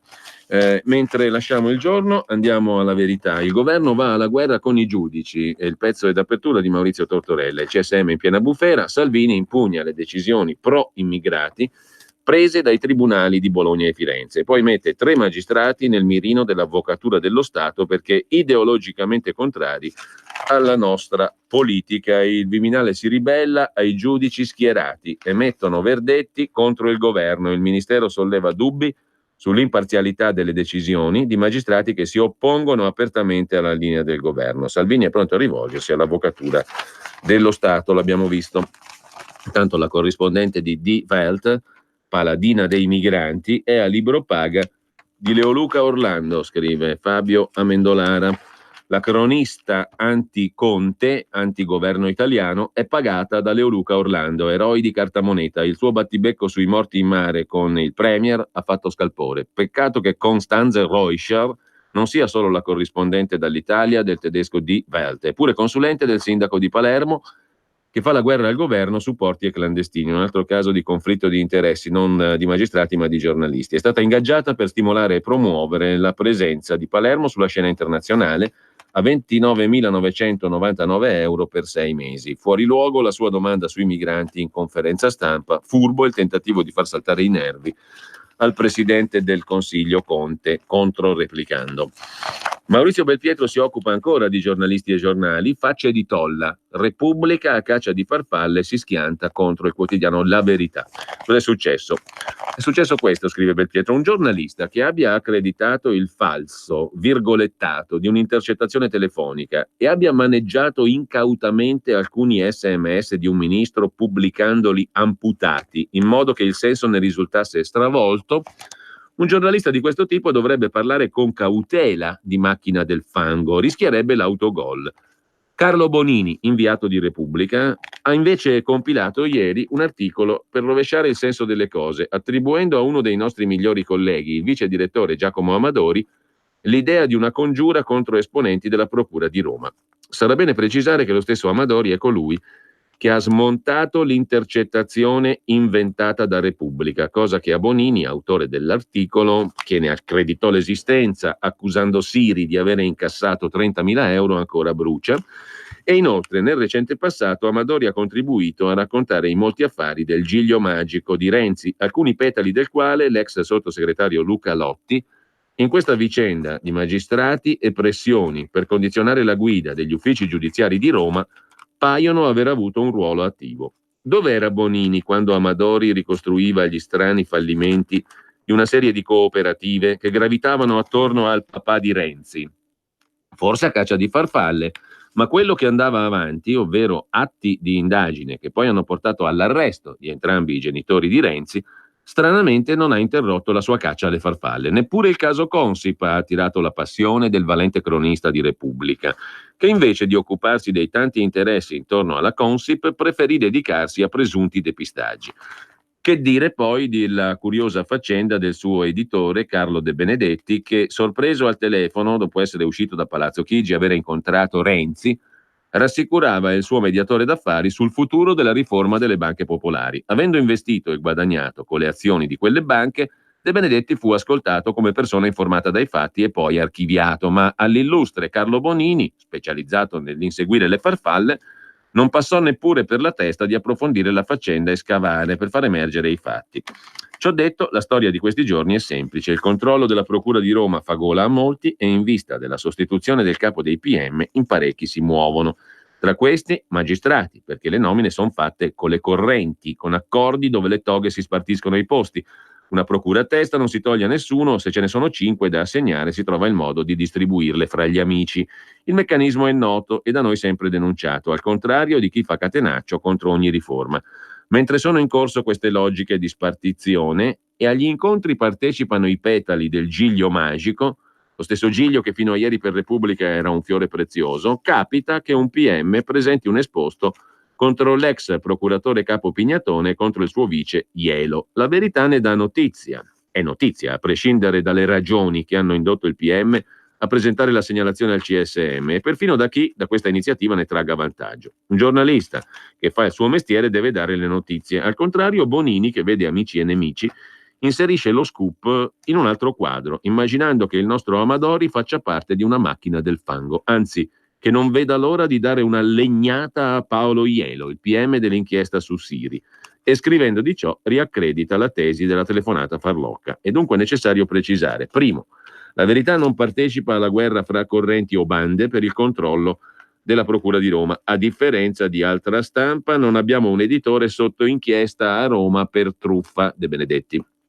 Secondo, Amadori non aveva nessun motivo di pareggiare i conti con Ielo per la faccenda della telefonata di Siri, su Siri anzi, perché a far notare la mancata corrispondenza fra gli atti del caso Siri e il virgolettato di Repubblica fu proprio il procuratore. Dunque, perché il nostro vice direttore avrebbe dovuto avercela con un PM che confermava le sue notizie?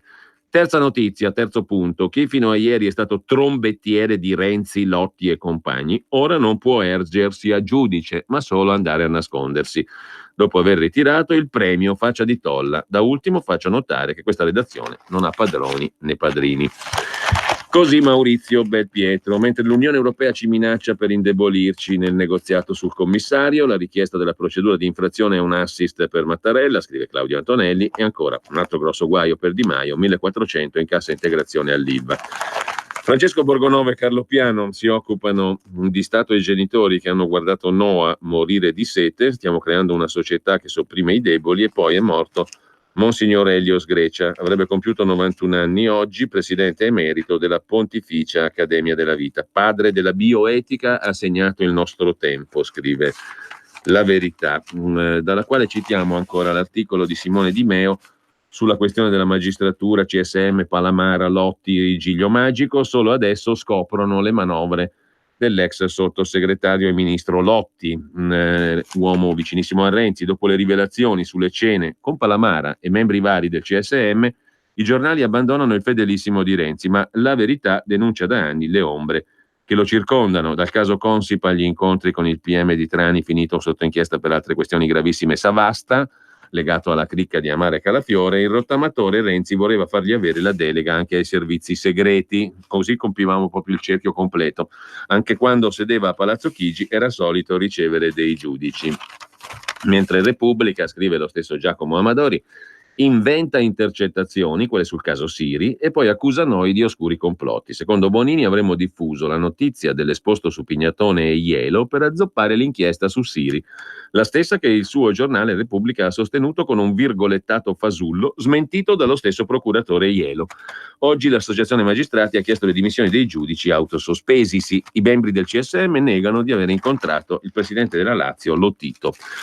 Dalla Verità ancora, cambiando argomento, pezzo di Sarina Biraghi sui grillini terrorizzati dal voto perché hanno perso il meridione. I dati delle europee evidenziano un tracollo dei 5 Stelle al sud. Nel 2018 avevano fatto man bassa nei collegi uninominali. Se si tornasse al voto in autunno rischierebbero di non vincerne uno. In Basilicata fecero un pauroso 44% un anno fa. Sono scesi al 20%. Il tetto di 2 mandati sarebbe un ulteriore ostacolo per i big. C'è poi una intervista di Luca Telese a Giorgia Meloni sulla Verità di oggi. Se cade il governo faranno di tutto per impedire il voto, no a inciuci scarlatti, in caso di crisi solo elezioni, vinceremo e governeremo con la Lega e Toti lo vedrò. Nell'Unione Europea si profila un super Nazareno, PPE, PSE, Alde e Verdi. La lettera? Ci chiedono scusa. Ho grande stima di Berlusconi, Forza Italia è lui, ma non riesce più a tenere le anime del partito.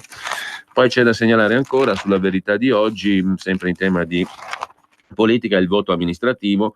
Verbania, Cremona, Rovigo, Biella, Ferrara, Forlì, Reggio Emilia, Vercelli, Livorno, Potenza, Foggia, Avellino, Prato, Ascoli Piceno e Campobasso i capoluoghi coinvolti dal voto del 9 giugno prossimo dalle ore 7 alle 23. La Lega riprova l'assalto alla Rossa Emilia, scrive Carlo Tarallo, nei ballottaggi di domenica la sfida. Movimento 5 Stelle in corsa solo a Campobasso, cruciale Ferrara. In caso di vittoria del leghista Fabbri, sfiorata al primo turno col 48,5%, Salvini può ambire a prendersi la regione Emilia-Romagna. Chiudiamo dalla Verità di oggi con 2 segnalazioni. Intanto la questione del servizio del TG2 sulla Svezia invasa dagli immigrati, insulti, mail e minacce. La vera storia di questo servizio, il tweet di Salvini, ha scatenato sindacati e PD contro la RAI leghista, attacchi alla giornalista che ha descritto l'islamizzazione del paese. È bastato che Salvini apprezzasse per sollevare il casino. Ma con questo lasciamo anche il quotidiano La Verità e andiamo a dare uno sguardo al Fatto Quotidiano. Ma lo sapete che il caso CSM è targato PD? È la domanda retorica del Fatto Quotidiano di oggi. Dietro lo scandalo toghe sporche, 4 giudici sospesi per contatti con i membri del PD Lotti e Ferri, Roberti Spara, l'ex procuratore antimafia, e Zingaretti Falognorri. Mentre la nuova PD2 anzi, è il titolo dell'editoriale di Marco Travaglio. Apprendiamo sgomenti che lo scandalo che investe il CSM è come quello della P2. Parola di Giuseppe Cascini, leader della corrente progressista della magistratura Area, che ringrazia Mattarella e il vicepresidente CSM Ermini per averci salvati dalla nuova P2 spingendo fuori chi ne era infettato. In effetti era dall'81, pubblicazione liste Licio Gelli, che non rotolavano tante teste al CSM. Al momento 5 consiglieri, 1 dimissionario indagato, 4 autosospesi per aver discusso del nuovo procuratore di Roma con Luca Lotti, Cosimo Ferri, Luca Palamara, cioè con 2 deputati PD e col leader della corrente Unicost. Dei 3 gli intrusi erano i primi 2. Palamara faceva il suo sporco mestiere di capo corrente, come tutti i capi correnti, da che mondo è mondo, CSM. Almeno finché le correnti non verranno stroncate con l'unica riforma in grado di neutralizzarle, cioè il sorteggio dei membri togati e la cancellazione della quota parlamentare che porta nel CSM gli interessi dei partiti. Ma torniamo alla nuova P2. Se, come dice Cascini, esiste ed è stata respinta con la ritirata delle toghe in contatto con Lotti e Ferri, non si scappa. La nuova P2 sono Lotti e Ferri, quindi è la nuova PD2. Berlusconi e i gialloverdi non c'entrano nulla, c'entra soltanto il PD, eppure del PD non si parla e il PD non parla. I motivi del silenzio li spiega Marco Lillo a pagina 4. Il PD fa lo gnorri, le relazioni pericolose del Partito Democratico nell'interno della magistratura, poi lo vediamo magari. Se 4 membri del CSM si autosospendono senza aver commesso reati, ma solo per avere parlato con Lotti e o Ferri, possibile che il PD non dica nulla su Lotti e Ferri?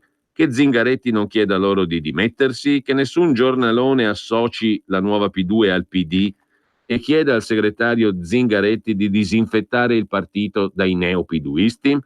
Lotti e Ferri non sono 2 marziani insospettabili che nessuno immaginerebbe a impicciarsi in nomine di magistrati. Lotti, lo spicciafaccende di Renzi, è imputato per rivelazione di segreti e favoreggiamento nel processo Consip e ciò nonostante, o proprio per questo, fu promosso da Gentiloni e Mattarella ministro dello sport, era già indagato e ricandidato in un posto sicuro alle elezioni 2018. Ferri, figlio del ministro dei 110 allora, magistrato, RAS di magistratura indipendente, presenza fissa nelle intercettazioni di gravi scandali, P3, Calciopoli, i traffici di Berlusconi, Agcom contro Anno Zero, divenne sottosegretario alla giustizia in quota Berlusconi nel governo Letta, restò lì in quota Verdini nei governi Renzi e Gentiloni. Renzi lo impose candidato alle elezioni del 2018, candidato sicuro. Lo stesso Renzi l'aveva definito indifendibile per un altro scandalo. Nel 2014 Ferri era stato beccato a inviare centinaia di lettere agli ex colleghi magistrati per invitarli, da sottosegretario, a votare al CSM 2 carneadi di magistratura indipendente suoi amici, puntualmente eletti. Di Lotti e Ferri dunque si sapeva tutto, 2 personaggi al di sotto di ogni sospetto. Il fatto li inserì nella lista degli impresentabili alle elezioni del 4 marzo, in beata solitudine. Ora indovinate un po'. Chi tirò i fili nel settembre scorso dell'elezione a vicepresidente del CSM del deputato renziano Ermini, che ora ci avrebbe salvati dalla nuova P2? La nuova P2, cioè Lotti e il suo PD, Ferri e la sua magistratura indipendente, Palamara e la sua Unicost. Il plenum doveva scegliere fra Alberto Maria Benedetti, docente indicato dai 5 Stelle, finì 13-11. Per Ermini votarono il PD, cioè lui, i 10 togati di magistratura indipendente Unicost, i 2 capi della Cassazione. Per Benedetti i laici di 5 Stelle e Lega, i togati di Area e di AEI da Vigo e Ardita. Fu così che, col plauso dei giornaloni, fra un vicepresidente apolitico e un deputato renziano come Ermini, la maggioranza del CSM preferì Ermini, quello che aveva passato gli ultimi 2 anni ad attaccare i magistrati che avevano indagato sul papà e i compari di Renzi coinvolti nello scandalo Consip. Oggi viene spacciato per il salvatore della patria dalla nuova P2, cioè dagli amici che l'hanno fatto eleggere appena 8 mesi fa. Così Marco Travaglio in prima pagina, ma c'è anche nella prima pagina del Fatto Quotidiano un pezzo di Selvaggia Lucarelli. Azuz, ritornato in Italia, strage di Erba, chiede soldi sui morti ammazzati, si mette all'asta per interviste, prezzo base 30.000 euro. Azuz Marzouk è tornato in Italia dopo 10 anni dalla sua espulsione. La sua presenza si è già fatta sentire. Ha avvisato un paio di giornalisti del suo arrivo, così da rilasciare intervista a Studio Aperto in cui annuncia di sapere chi sono gli assassini della strage e di conoscere il movente, per creare suspense. Poi ha dichiarato al Giorno: finché sarò vivo lotterò perché ci sia giustizia per quelle 4 anime morte. Commovente. Nel frattempo, scrive Lucarelli, è apparso il suo nuovo avvocato veronese, Simone Giuseppe Bergamini, che ha spiegato ai giornali quanto l'espulsione del suo assistito sia stata anomala. E ieri sulla bacheca Facebook del programma Sono Innocente qualcuno si è accorto dell'annuncio, 27 maggio, di tal Giovanni De Idda. Stesso annuncio inviato via email dal De Idda alle redazioni di vari giornali. Recita: Azuz Marzouk torna in Italia, non risponderà più a chiamate dei media.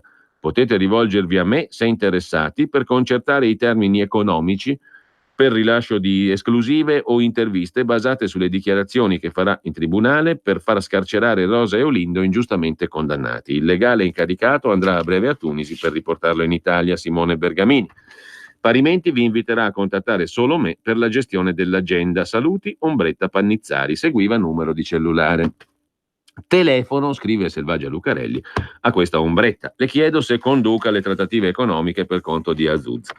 Guardi, dice lei, sono amica di un amico dell'avvocato Bergamini, il signor De Idda, che mi ha buttato in trincea per gestire questa cosa. Sento le proposte economiche, faccio da passacarte, Azuz tiene famiglia. Le chiedo, scrive Lucarelli, se non sia anomalo chiedere soldi per ottenere giustizia per la morte dei propri cari. Stupisce, dice la signorina, che la verità abbia un prezzo, lo so, ma visto che hanno cominciato a fare offerte, a quel punto afferma di essere in compagnia del Giovanni De Idda, glielo passo, mi dice, lui è più rampante. Sono amico dell'avvocato Bergamini, dice questo De Idda, il quale mi ha detto di non voler entrare in questo mercanteggiare. Mi ha spiegato che lui vuole la scarcerazione di Rosa e Olindo, Azuz vuole i soldi. Quindi ci siamo seduti intorno al tavolo e mi ha detto come ne esco, e io, secondo me ne esci se c'è una terza persona che prova a mediare gli interessi di Azuz, che sono quelli di lucro. Lui vuole monetizzare, non mi faccio domande, mi hanno chiamato 1000 redazioni, quarto grado, TG5, fanno discorsi del tipo quanto volete? Sì, ma se io pago poi quell'altro viene a sapere che ho pagato. Le Iene hanno chiamato direttamente Azuz, hanno detto siamo amici, siamo venuti a Tunisi, mettiamoci d'accordo tra di noi, è tutto un cinema, dice questo De Idda a Selvaggia Lucarelli. A quel punto De Idda, scrive Lucarelli, mi chiede se io sia la giornalista che sul Fatto aveva scritto che la moglie di Bossetti era stata pagata 30.000 euro per andare in TV. Confermo e chiedo perché me lo domandi. Ho cercato su Google, dice questo De Idda, se c'era un borsino delle ospitate TV. È venuto fuori il tuo articolo. Non sapevo se quello che chiedeva Azuz avesse un senso. Il tuo articolo in effetti suggeriva di sì. Domando se chiede 30.000 euro anche a Azuz. Di più, risponde questo De Idda. Quarto grado propone 2 ospitate. Ho parlato con la Maltagliati, vediamo. Mi sembra tutto surreale, conclude Selvaggia Lucarelli. Telefono ad Azuz, gli domando perché si affidi a questo De Idda per le trattative. Ho chiamato il mio avvocato, dice lui, dice che poi mi spiegherà. In che senso? Lo conosce lui. Ma chiedi soldi o no per andare in TV? Non nego e non affermo. Saprai se vuoi essere pagato. Non so nulla, dice Azuz, non so rispondere, fa tutto l'avvocato. Domanda Lucarelli, sei tu che decidi se vuoi soldi o no, li vuoi? Non so risponderti, risponde Azuz, secondo quel che riporta Selvaggia Lucarelli oggi. Insomma, tutto per amor di verità. Che mestizia, conclude Lucarelli, che se fosse così, certamente, poi vedremo cosa dirà Azuz su questo articolo. Mentre a pagina 5 abbiamo un pezzo da segnalare, quello di Antonio Massari su Luca Lotti e l'avvocato Piero Amara. Ora indaga anche la procura di Milano all'ombra del colosso Eni. L'ex ministro e l'avvocato si conoscono dal 2014 e l'esponente PD fu convocato dal PM Longo a Siracusa. Luca Lotti conosce Piero Amara nell'estate del 2014, li mette in contatto Andrea Bacci, che all'epoca è uomo forte del Giglio Magico, è amico dell'avvocato Amara, del quale diventerà socio in affari. L'episodio è confermato al Fatto Quotidiano dallo stesso, e sui rapporti tra Amara e Lotti stanno indagando il procuratore di Milano Pedio e il PM Storari. Interpellato sui suoi rapporti con Amara, Lotti ha preferito non rispondere. La circostanza è interessante, scrive Antonio Massari sul Fatto Quotidiano, dal quale segnaliamo anche un altro articolo. Insomma, si conoscevano da un bel po'. Guarda un po' che giro che era quello del Giglio Magico. Un altro articolo su Giorgetti, si prende tutto, arriva la Consip dello sport. La Lega toglie al CONI il piano periferie di Renzi da 500 milioni, ma svuota anche le federazioni. La SPA di Palazzo Chigi gestirà appalti e acquisti. Ieri è passato l'emendamento leghista al decreto sblocca cantieri, che trasforma in stazione appaltante la società Sport e Salute, le gare per i grandi eventi, gli acquisti di materiali, le utenze, gli impianti del maxi progetto Sport e Periferie di Renzi, centinaia di milioni, tutto passerà da Sport e Salute SPA, nuova società creata dal governo per togliere potere e soldi al CONI di Malagò, una specie di Consip dello sport che assomiglia a un vero ministero, e risponde al sottosegretario leghista Giancarlo Giorgetti tramite l'ex manager di Alitalia Rocco Sabelli, da lui scelto per guidarla. Insomma, scrive il Fatto Quotidiano, la Lega mette le mani sugli appalti sportivi e con un emendamento del senatore Claudio Barbaro, altro uomo forte del Carroccio sullo sport, presidente dell'ASI, uno dei principali enti di promozione inserito nello sblocca cantieri. Ma c'è anche un'altra notizia che riguarda Radio Radicale, Di Maio cede e la salva. Nel decreto crescita un emendamento che fa slittare di un anno i tagli. Nella battaglia intestina del governo la Lega si appunta una medaglia al bavero, il salvataggio di Radio Radicale. Lunedì pomeriggio, quando si riuniranno la Commissione Finanze e Bilancio della Camera per votare il decreto crescita, sul tavolo ci sarà un emendamento condiviso dai due partiti di maggioranza che dovrebbe prorogare di un anno il fondo all'editoria, il cui taglio slitterebbe al 2020. Ossigeno per Radio Radicale e le testate storiche locali a rischio chiusura per la crisi del settore. Dopo mesi in cui il sottosegretario Crimi si è battuto per non prorogare la convenzione stipulata con Radio Radicale, che ha permesso all'emittente di ottenere un finanziamento da 10 milioni all'anno, lo stesso ministro dello sviluppo economico, che ha competenza sulla convenzione, ha fornito la soluzione. È quello che ha riportato ieri Repubblica. Sarebbe Di Maio il promotore del testo che concede il finanziamento. Del resto il vice premier aveva chiaramente lasciato intendere che si sarebbe occupato del salvataggio di Radio Radicale. Una soluzione si può trovare partendo da un presupposto: non possiamo dare milioni a un'unica radio e lasciare le altre sul mercato. Il Movimento 5 Stelle ha depositato con la Lega una mozione che salva Radio Radicale ma punta a non rinnovare la concessione senza una vera gara, digitalizzando gli archivi della radio che sono una preziosa risorsa. Lo Stato italiano l'ha finanziata fino ad oggi per 30 anni con 250 milioni. Nelle prossime ore, anche se dovesse riaprirsi la partita tra gli alleati, il più è fatto. Sul decreto crescita il governo sta valutando l'ipotesi di mettere la fiducia alla Camera. Primo voto blindato dopo le tensioni delle ultime ore. Così il Fatto Quotidiano. Intanto il Giornale di Sallusti chiude la redazione romana, tutti a Milano. Da oggi il Giornale è l'unico grande quotidiano nazionale senza una redazione romana, dice il comitato di redazione del quotidiano diretto da Sallusti. Chiudiamo dal Fatto Quotidiano con un dossier su quanto guadagnano in Rai, sopra e sotto il tetto dei 240.000. In Rai la regola non vale per tutti. L'annoso caso dell'artista Bruno Vespa, 1.300.000 euro a stagione più extra da 400.000, la rivolta contro Fazio e lo scudo dell'infotainment. Cioè, se tu non sei solo giornalista ma sei anche artista come Bruno Vespa, puoi superare il tetto. Lucia Annunziata, tutta la stagione di In mezz'ora vale 240.000 euro. Enrico Lucci guadagna 500.000 euro per il suo show. Federica Sciarelli 240.000, Monica Maggioni anche lei 240.000, Alberto Angela 950.000, Bianca Berlinguer 240.000, Tiberio Timperi 1.700 euro a puntata, scrive il Fatto Quotidiano. Mentre sulla questione dei 5 Stelle, l'asse Di Maio e Di Battista, per il capo politico lavora alla riorganizzazione con l'ex deputato che propone un manifesto, si pensa a un rimpasto, l'incontro con Salvini e bla bla bla. Però c'è da segnalare, per chiudere, invece un pezzo interessante di Gianni Barbacetto su come Milano rischia di perdere il tram. Uno dei pregi di Milano è il sistema trasporti, le linee del metro che funzionano, l'azienda ATM che gestisce bene la rete e tiene i conti in ordine. Anzi, la ATM, l'azienda trasporti milanese, faceva utile, riusciva a comprare treni nuovi con la sua cassa, stava diventando un attore europeo. Dopo aver vinto la gara per gestire i trasporti urbani di Copenaghen, Danimarca, era stata invitata alla gara per Lille in Francia con buone possibilità di vincere, ma il sindaco Sala e l'assessore al bilancio Roberto Tasca hanno deciso di invertire la rotta. Hanno cacciato Bruno Rota, il manager che aveva ripulito l'ATM e portata al successo. Hanno aperto tavoli con la regione Lombardia per unire il gioiellino ATM col disastrato carrozzone Trenord, un'unione che sarebbe stata uno stupro.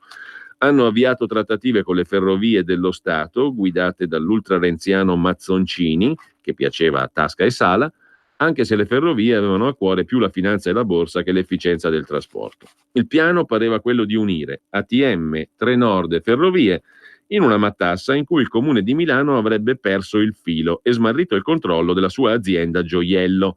La matassa non è diventata un maglioncino perché Mazzoncini ha dovuto dimettersi dalle ferrovie dopo che Toninelli aveva chiesto la revoca di tutto il consiglio di amministrazione.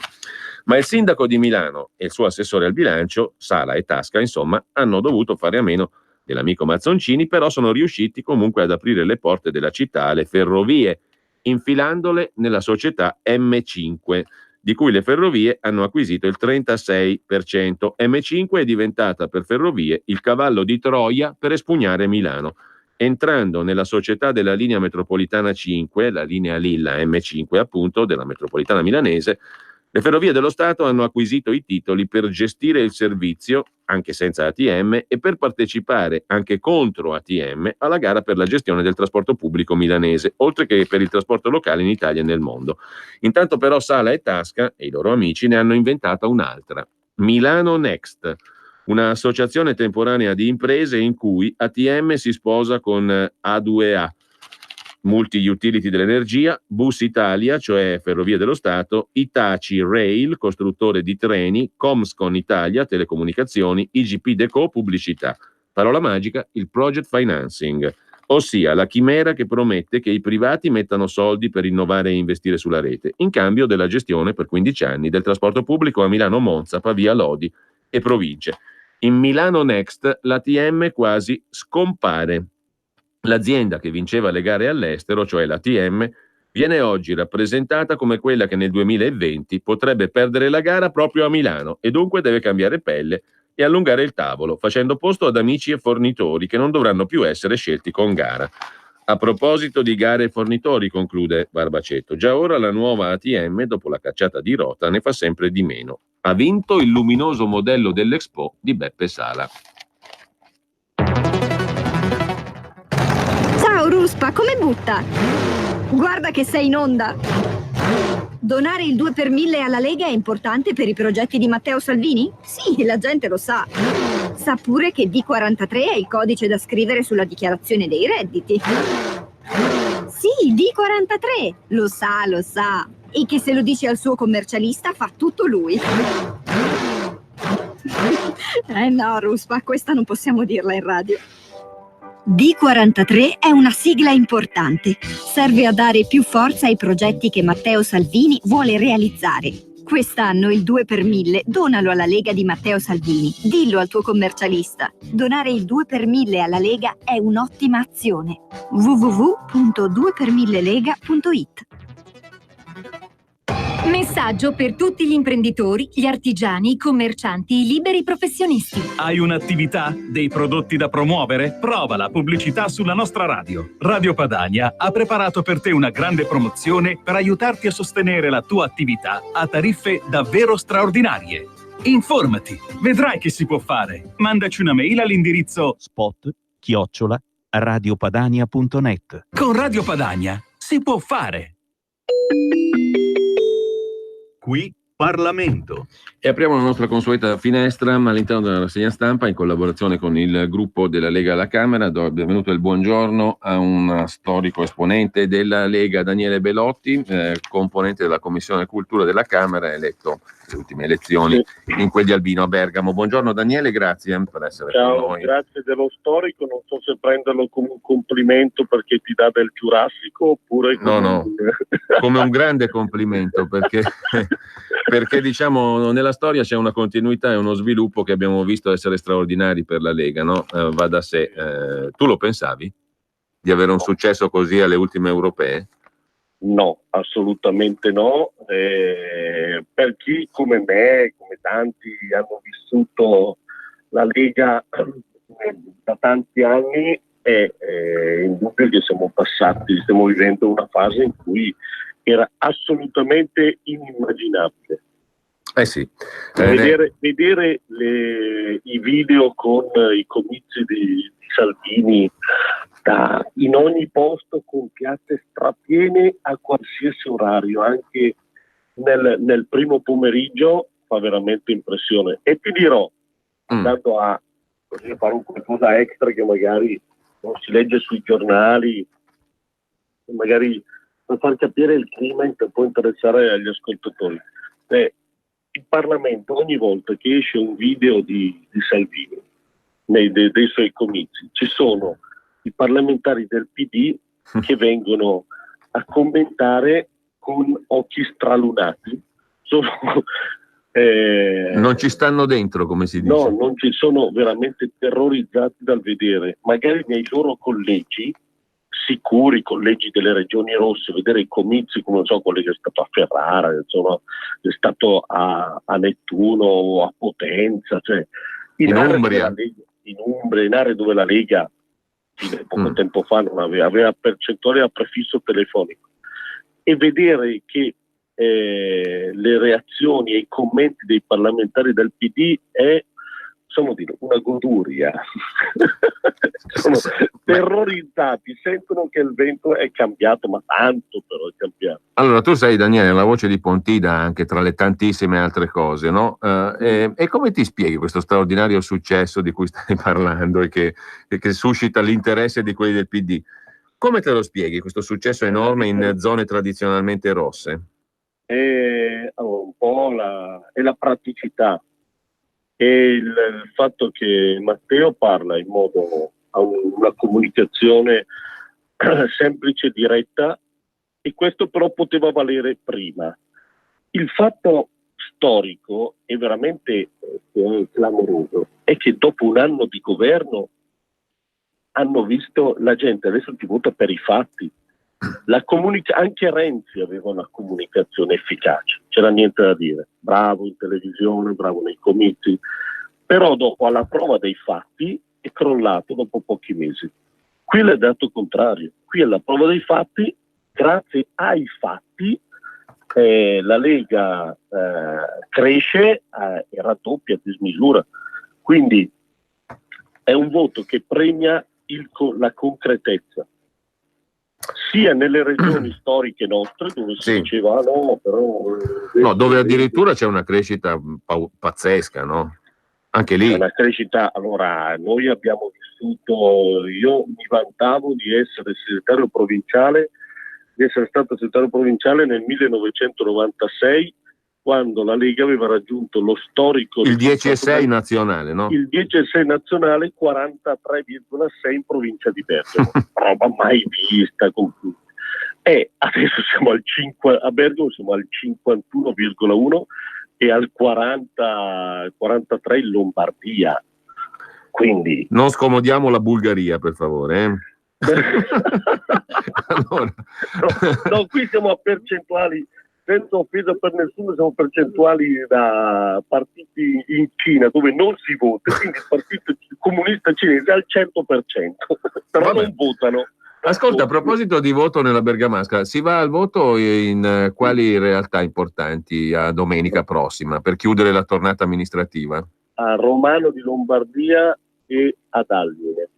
Quindi cerchiamo di fare il cappotto, perché se conquistiamo Romano e Lombardia ed Almine, tutti i comuni, esclusa la città, tutti i comuni sopra i 15.000 abitanti hanno un sindaco di centrodestra.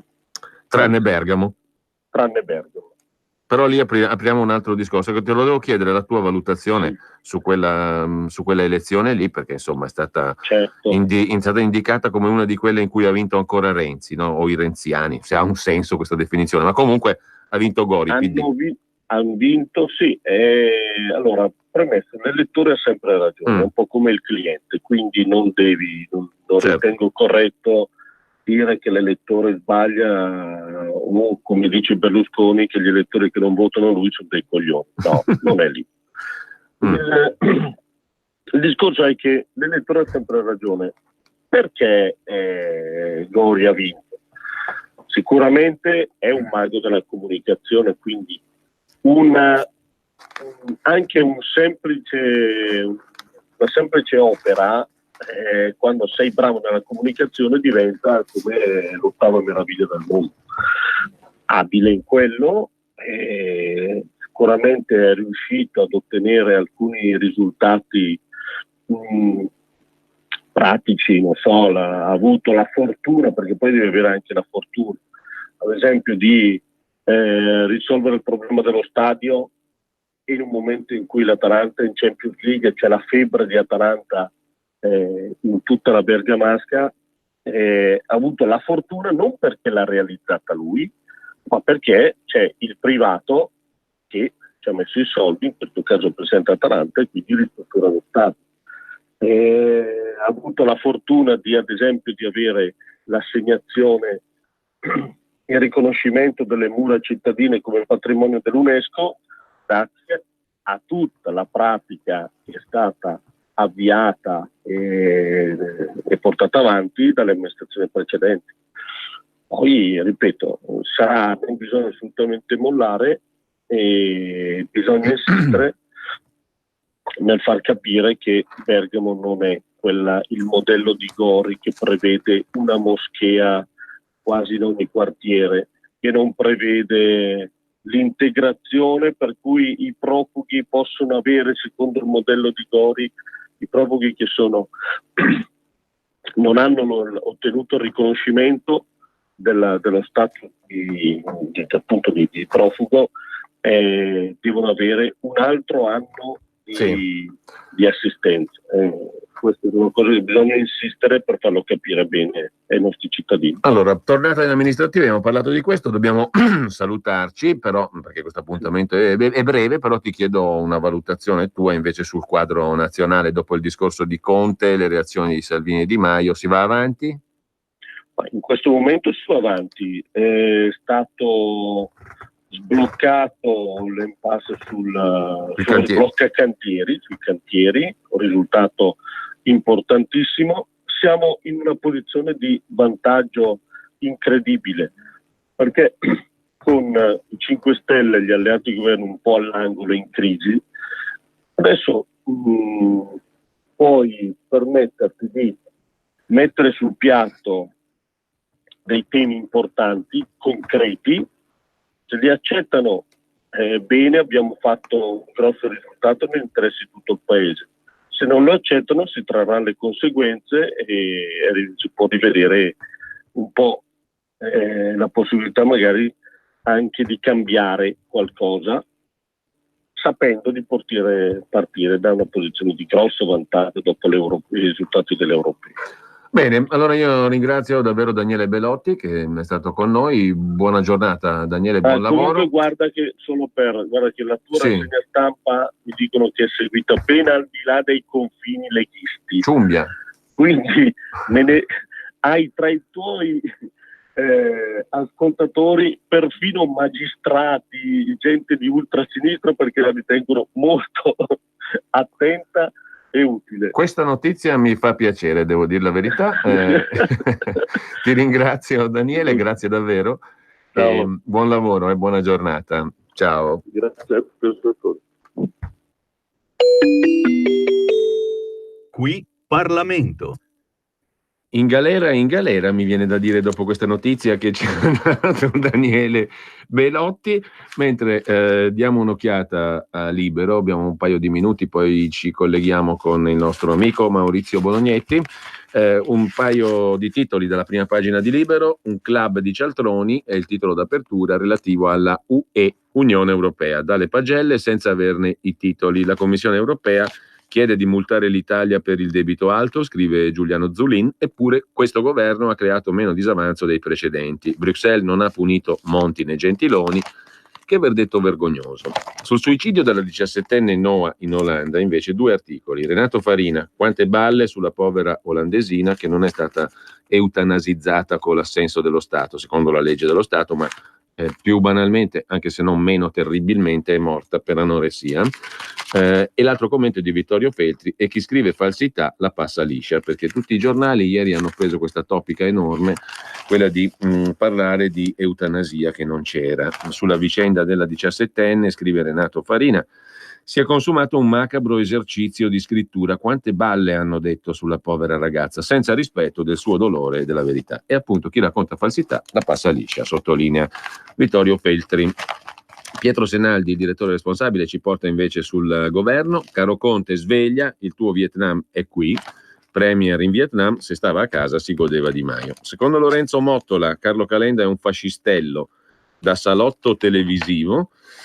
Dalle educatrici dell'asilo Mariuccia a Donald Trump, per un pugno di voti l'ex ministro fa rissa con tutti. E invece Boccia, secondo Sandro Iacometti, il presidente della Confindustria Vincenzo Boccia, è bocciato. La Confindustria è inutile, è un generale senza esercito, a forza di cercare sponde politiche ha provocato la fuga delle imprese, mentre lasciamo libero con una segnalazione dalla pagina degli spettacoli.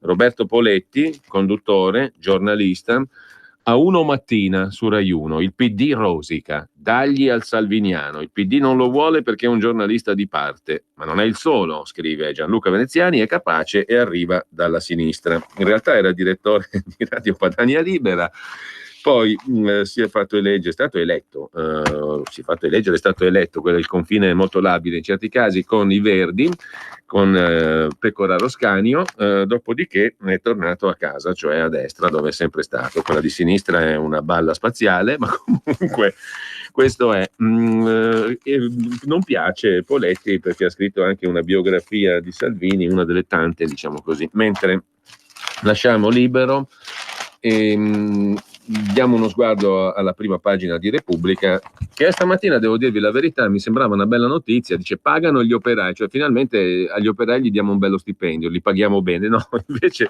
Repubblica la mette in negativo, è il prezzo della crisi. All'Ilva 1.400 in cassa integrazione, quasi 300.000 persone oggi rischiano il posto, in 3 mesi nei loro stipendi 272 milioni in meno. E poi Repubblica scova alla Whirlpool, in questo caso una operaia che diventa un simbolo anche per il nome, si chiama Italia Oro Fino, 47 anni, 2 figli, in Whirlpool come mio padre, se chiude non ho più nulla, mi chiamo Italia, faccio l'operaia, e l'intervista a pagina 4, Whirlpool è casa mia, da Napoli, è la storia di una lavoratrice dello stabilimento in crisi, qui siamo competenti, ci hanno sempre fatto i complimenti, chiudere è indegno. Da quando siamo in solidarietà guadagno 1.000 euro al mese, dura con 2 figli adolescenti, ma loro hanno capito tutto, dice l'operaia Italia, l'Italia operaia, scusate l'ironia che non c'è e non vuole esserci. Da Repubblica poi c'è in prima pagina Tito Boeri, il quale era l'imparzialissimo presidente dell'INPS, torna a casa sua, cioè su Repubblica, e Affini si intende la ramificazione politica, che non si fa fatica a immaginare quale sia, del quotidiano La Repubblica. I deboli senza la sinistra, i deboli per fortuna è riuscito a proteggerli abbastanza a lungo da presidente dell'INPS Tito Boeri. Il dato più rilevante, scrive oggi Boeri su Repubblica, nella rivoluzione delle rappresentanze politiche in atto in Europa non è l'avanzata del populismo ma la crisi delle socialdemocrazie. Negli ultimi 15 anni i partiti socialdemocratici in Europa hanno perso 25 milioni di voti, i partiti populisti ne hanno guadagnati 17 di milioni. Le socialdemocrazie hanno perso consensi negli anni di ripresa economica e in quelli più duri. L'analisi di Tito Boeri. Dalla Repubblica vi segnalo però anche l'inserto Scienze. La città ti guarda, a Verona c'è un sensore che conta le persone che passano davanti a un palazzo in fase di restauro, vede se sono maschi o femmine, calcola il tempo di permanenza davanti ai lavori. La nuova frontiera trasforma i dati in informazioni per la gestione dei servizi, benefici per il traffico, i trasporti, la raccolta rifiuti, le forniture elettriche e idriche. Vediamo quali sono i rischi. Lassù qualcuno ci controlla, sensori e orecchie artificiali su pareti degli edifici e semafori per contare auto e persone, monitorare l'aria, prevenire le risse, sempre nel rispetto della privacy e la ovvia scontata assicurazione. Intanto do il benvenuto e il buongiorno come tutte le mattine a Maurizio Bolognetti, che dovrebbe essere in collegamento telefonico con noi. Buongiorno Maurizio. Buongiorno a te, buongiorno agli ascoltatori di Radio Padania. Allora, sei giunto al 92esimo giorno della tua iniziativa. Ieri hai dovuto chiedere l'assistenza del 118, lo dico per cronaca e non per suscitare, diciamo, pietà pelosa, lo dico chiaro. No, hai accettato una flebo di glucosio, 100 calorie, oggi 7° giorno di digiuno, cioè solo acqua, e serata o domani o stamattina, non lo so quando, avrai una nuova visita medica. Sì. La questione è quella di cui abbiamo anche letto qualcosa oggi in rassegna stampa sulla Radio Radicale. È curioso, Maurizio, che siano stati Repubblica ieri, oggi il Fatto Quotidiano, gli unici quotidiani a parlarne. Lunedì credo che sia una giornata importante per vedere se si risolve questa situazione. Che abbia parlato Repubblica mi preoccupa. Un po' anche a me ieri, devo dire la verità. E oggi il Fatto Quotidiano, il che rafforza, quello forse mi preoccupa. Rafforza le mie preoccupazioni, anche le tue, vedo. Non ci eravamo messi d'accordo, non ci eravamo sentiti. Però siamo in due.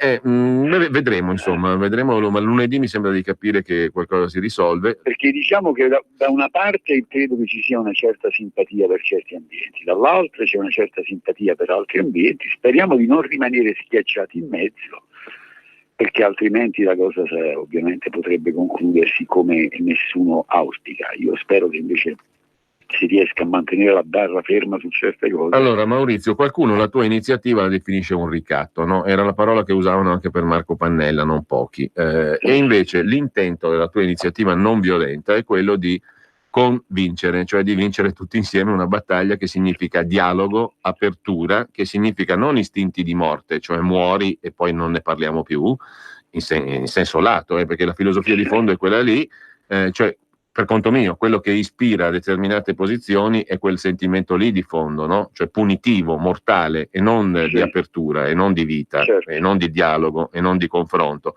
Quindi la tua iniziativa, per quanto possa sembrare ad alcuni discutibile sotto il profilo etico, è invece di una eticità assoluta, perché invita in maniera radicale, appunto, tramite la propria esposizione e tramite il proprio corpo, no? Corpo che parla, e tramite la propria scelta, appunto radicale, in questo caso lo dico come puro aggettivo, ma anche in riferimento alla storia politica, nobile, per conto mio, da quel punto di vista, invita a una riflessione su temi essenziali per tutti, sui quali converrebbe dialogare, non mettere muri, appunto. Una volta tanto, diciamo, questa espressione credo che abbia un senso, no?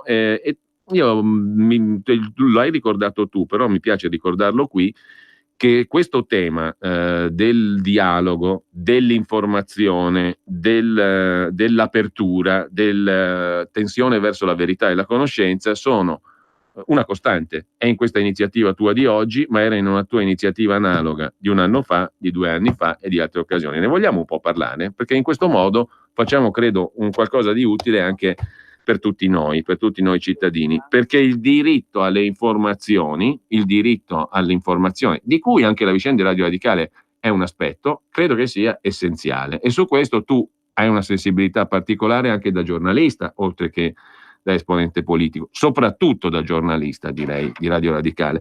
E, il diritto all'informazione.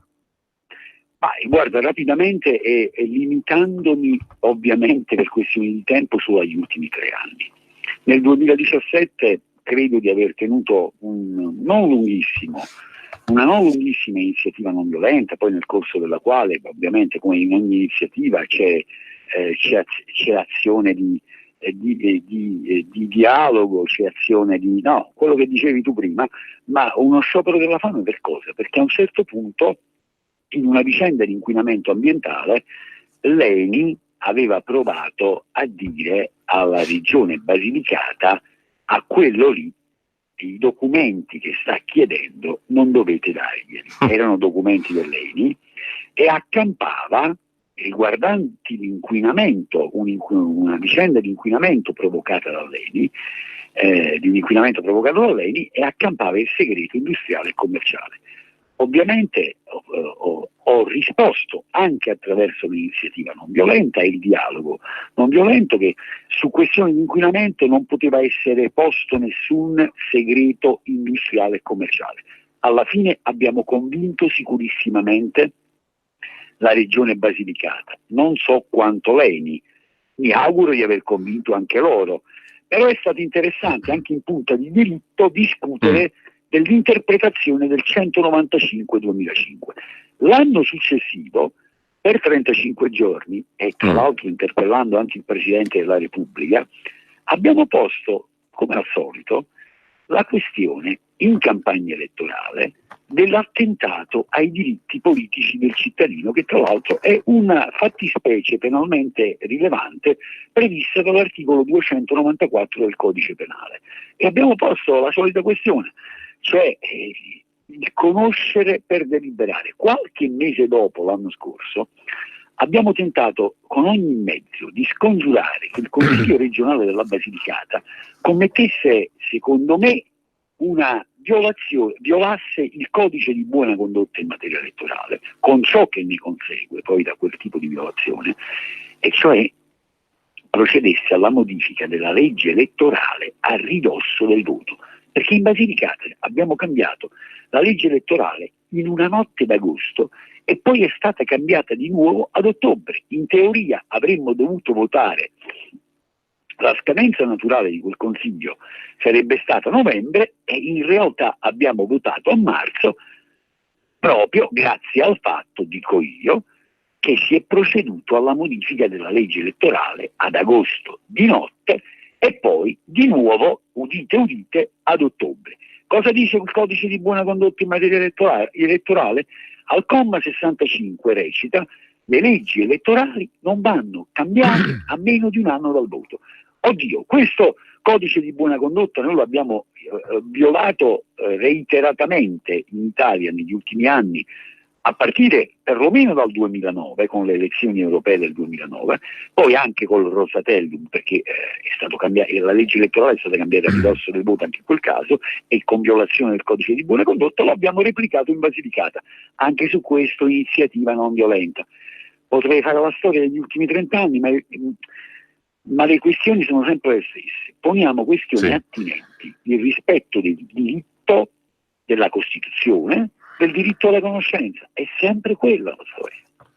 No, tra l'altro io ci ho tenuto questa mattina a fare questo punto, perché è una questione della quale puntualmente senti un sacco di personalità pubbliche, politici, giornalisti eccetera, lamentarsi, no? Tutti si lamentano di questa cosa qua, mettono l'accento su questo, nessuno fa niente di concreto, di rilevante, diciamo. A questo punto, diciamo, la tua iniziativa è un'iniziativa talmente fisica e concreta che uno dice, beh, questa persona ha messo in luce un problema vero, no?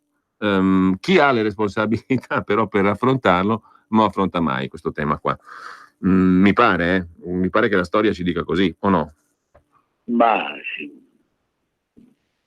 Io viaggio su altri binari. Per me lotta significa qualcosa di ben preciso, e quando inizio a lottare per qualcosa credo che occorra fare, soprattutto quando sono in ballo temi e questioni importanti, e qui stiamo parlando di democrazia per quanto mi riguarda, perché il diritto alla conoscenza, cioè democrazia, non esiste democrazia se non viene rispettato il diritto al poter conoscere per deliberare.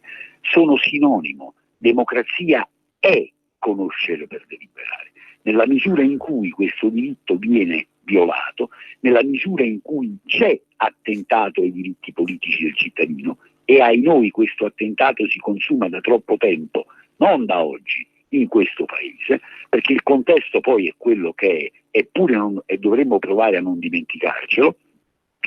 Che cosa posso dirti?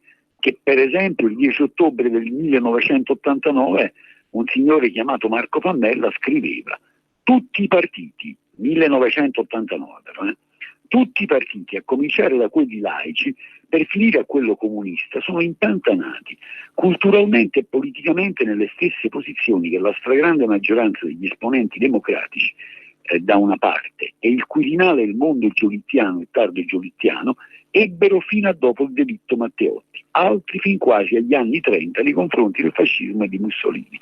E il fascismo, quale risultò poi storicamente, fu il portato della scarsa fede democratica e liberale della classe dirigente di governi di opposizione, almeno quanto lo fu per i disegni estremisticamente trasformisti e opportunisti di Benito Mussolini, erede cristino. Però è il 1989, 30 anni fa, e 61 anni fa Don Luigi Sturzo, prendendo la parola nell'aula del Senato il 18 luglio del 1958, parlava di piovra partitocratica che soffoca e stronca. Soffoca e stronca cosa? Le istituzioni repubblicane, le svuota di contenuto, ma era il 1958. E noi nel 2009 abbiamo buttato giù un documento che forse in troppi dimenticano, clandestino ovviamente, intitolato La peste italiana, la metamorfosi del male, la banalità del male. E nel 2010 scrivevamo: senza democrazia non ci sono elezioni, ma solo violente finzioni contro i diritti politici, civili, umani del cittadino. Anche in quel caso credo che stessimo ponendo una questione attinente, il diritto alla conoscenza. La storia è sempre la stessa. Allora, Maurizio, domani parliamo della lettera censurata da Avvenire, il giornale. È la quarta volta. così prima o poi riusciamo a parlarne. Io vorrei salutare il direttore Tarquinio dai microfoni di Radio Padania e dire che io difenderò alla morte, non lo so, ma continuerò a difendere l'Avvenire, il Manifesto, tutti i giornali che secondo me se escono è meglio, però la domanda è: ma perché non hai pubblicato la lettera di un vescovo? E che poi domani leggeremo, perché è una lettera interessante come la tua risposta al vescovo in questione. Intanto Maurizio, un abbraccio, un saluto, ci sentiamo domani. Grazie e viva Radio Padania, viva Radio Radicale. 2019. Ma chi ha parlato? Sono io.